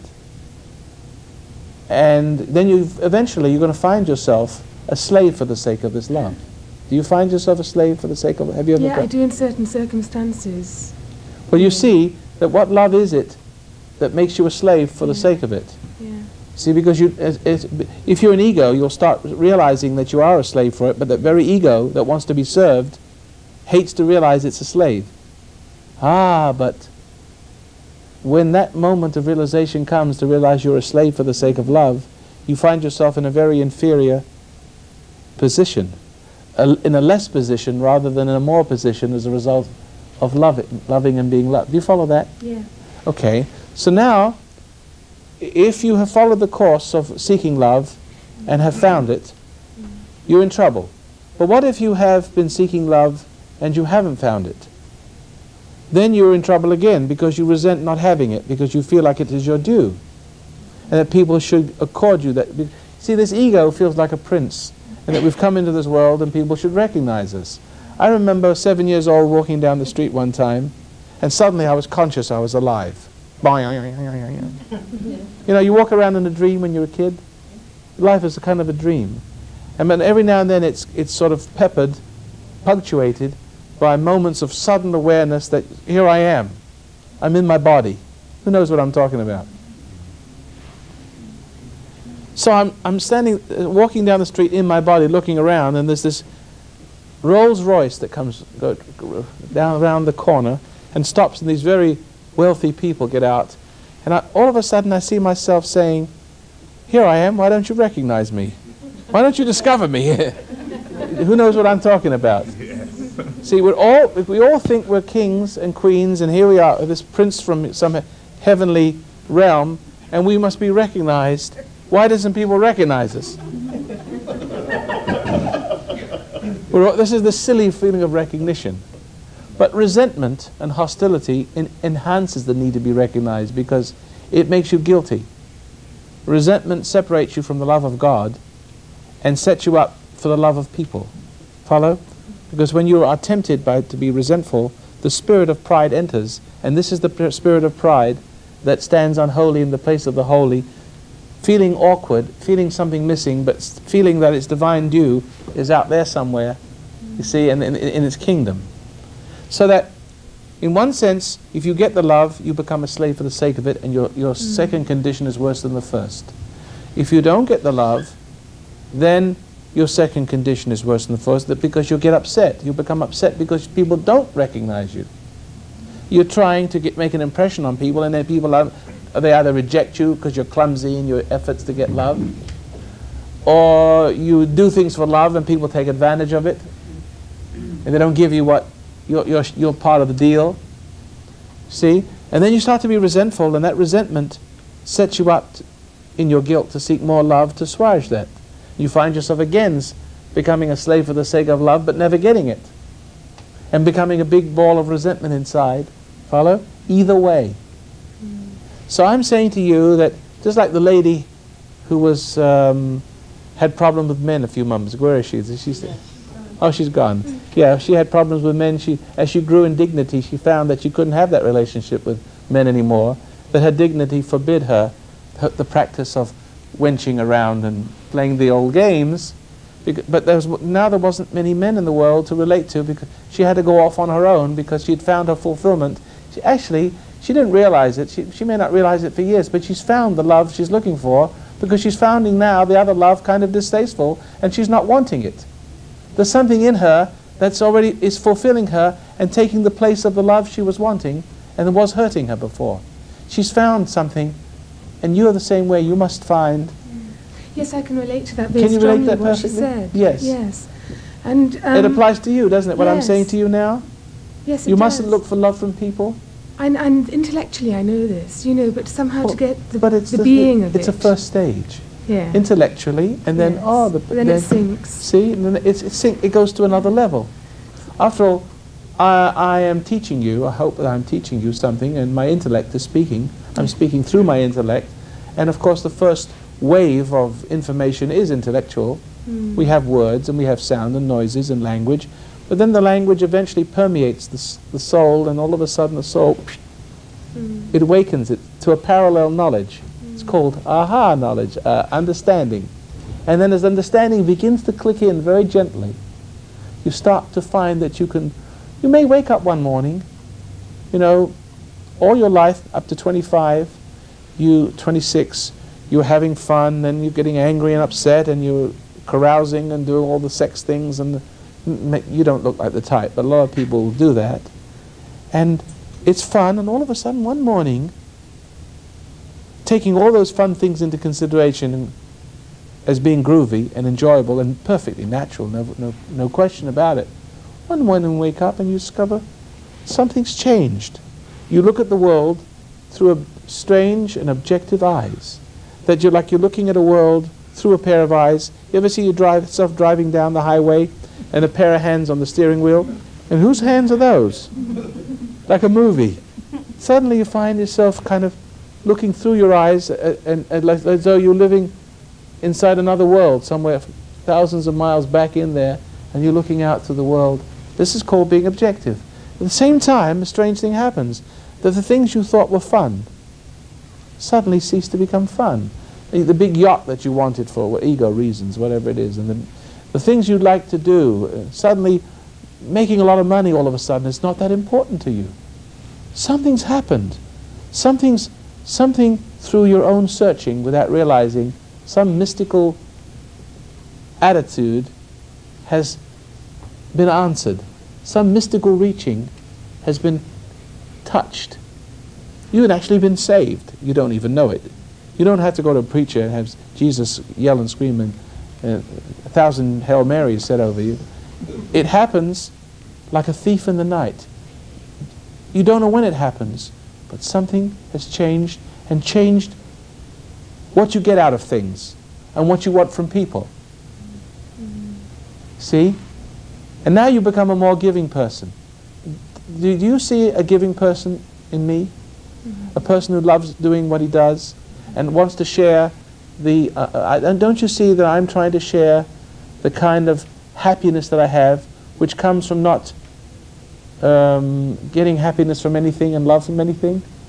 In other words, I'm in a state of giving love, not looking for it. So if I love you and I forgive you and I teach you, it's all effortless for me, because the love in me, the more love I give, the more love I have, but it isn't from you. If you love me, you're not giving me love, because the glory goes to my Creator. You're saying thank God for Him. And this thank God, this is a relationship I want you to have with your Creator. I want you to have the same kind of fulfillment that comes from not wanting to be fulfilled. See that? And then bringing other people, releasing other people to find that fulfillment. But if you have a selfish relationship where you want people to worship you and love you, you're trying to draw them close to you, and you're trying to get close to them. And if that happens, you're robbing them of a relationship with their Creator. Follow that? Yeah. You're stealing something from the attention to you. Women sometimes become very jealous of their husbands when they start to be thoughtful and start to reflect and be a little distant. They become shaky because they're used to having all the attention. Is that right? You're nodding your head again. The head's going to fall off one of these days. I'm sorry, did I talk too much? No, it's wonderful what you're saying. So, in fact, this fear, or whatever I'm coming across in me, which is getting worse because of the meditation. When I say worse, I'm becoming more aware of it. Yes, this fear has always been in there. It's always been there, but I haven't been aware of it. And that's right. So much. And you can get rid of it by distraction, by losing yourself in friendships and parties, and you see, and then therefore the fulfillment takes up the space and takes the pain away and smooths out the wrinkles. So like that lady who spoke earlier, I also go home and, I can cry because of the same, because I'm not diverting myself so much. That's correct. So that's okay. So in other words, I can stay with this, because sometimes it's so... You'll get direction. You're going to get some direction pretty soon. It's a drying out period. It's the sort of valley of the shadow where you fear no evil, or you do fear. It's a little painful, but when you're crossing from West Germany into East Germany, or East Germany and West Germany, there's a sort of a chasm in the middle somewhere, like the valley of the shadow. There's nothing there that's like a no man's land. And it's like a desert. And somewhere there's an oasis, but there's hope. And some innate knowledge keeps leading you on. You see, you think, well, I'm crazy, I can't see anything. You see?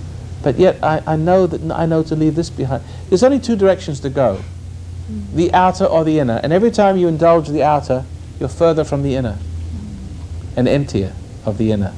And then you fill it with the outer. But every time you move towards the outer as a distraction from the guilt of moving there last time and becoming more empty by fulfilling yourself, because the things you have only make you more empty, they don't fill you. Yeah, that's true. See? Nothing satisfies. So you know that this other direction it's reversing itself now. The more you don't fulfill yourself, the more you are in some mysterious way. Because you find yourself being less interested, the less interested you are.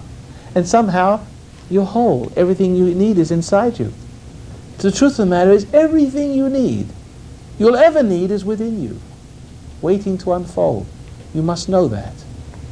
And with that, we'll close the program and hope that you'll be back, because I must have my same audience next week, because nobody else will come. Promise you'll come back next week. Ladies and gentlemen, thank you very much for listening and watching this program, and that your life will be enriched. And of course, we need to be enriched. In other words, to enrich your life, we need to support the program.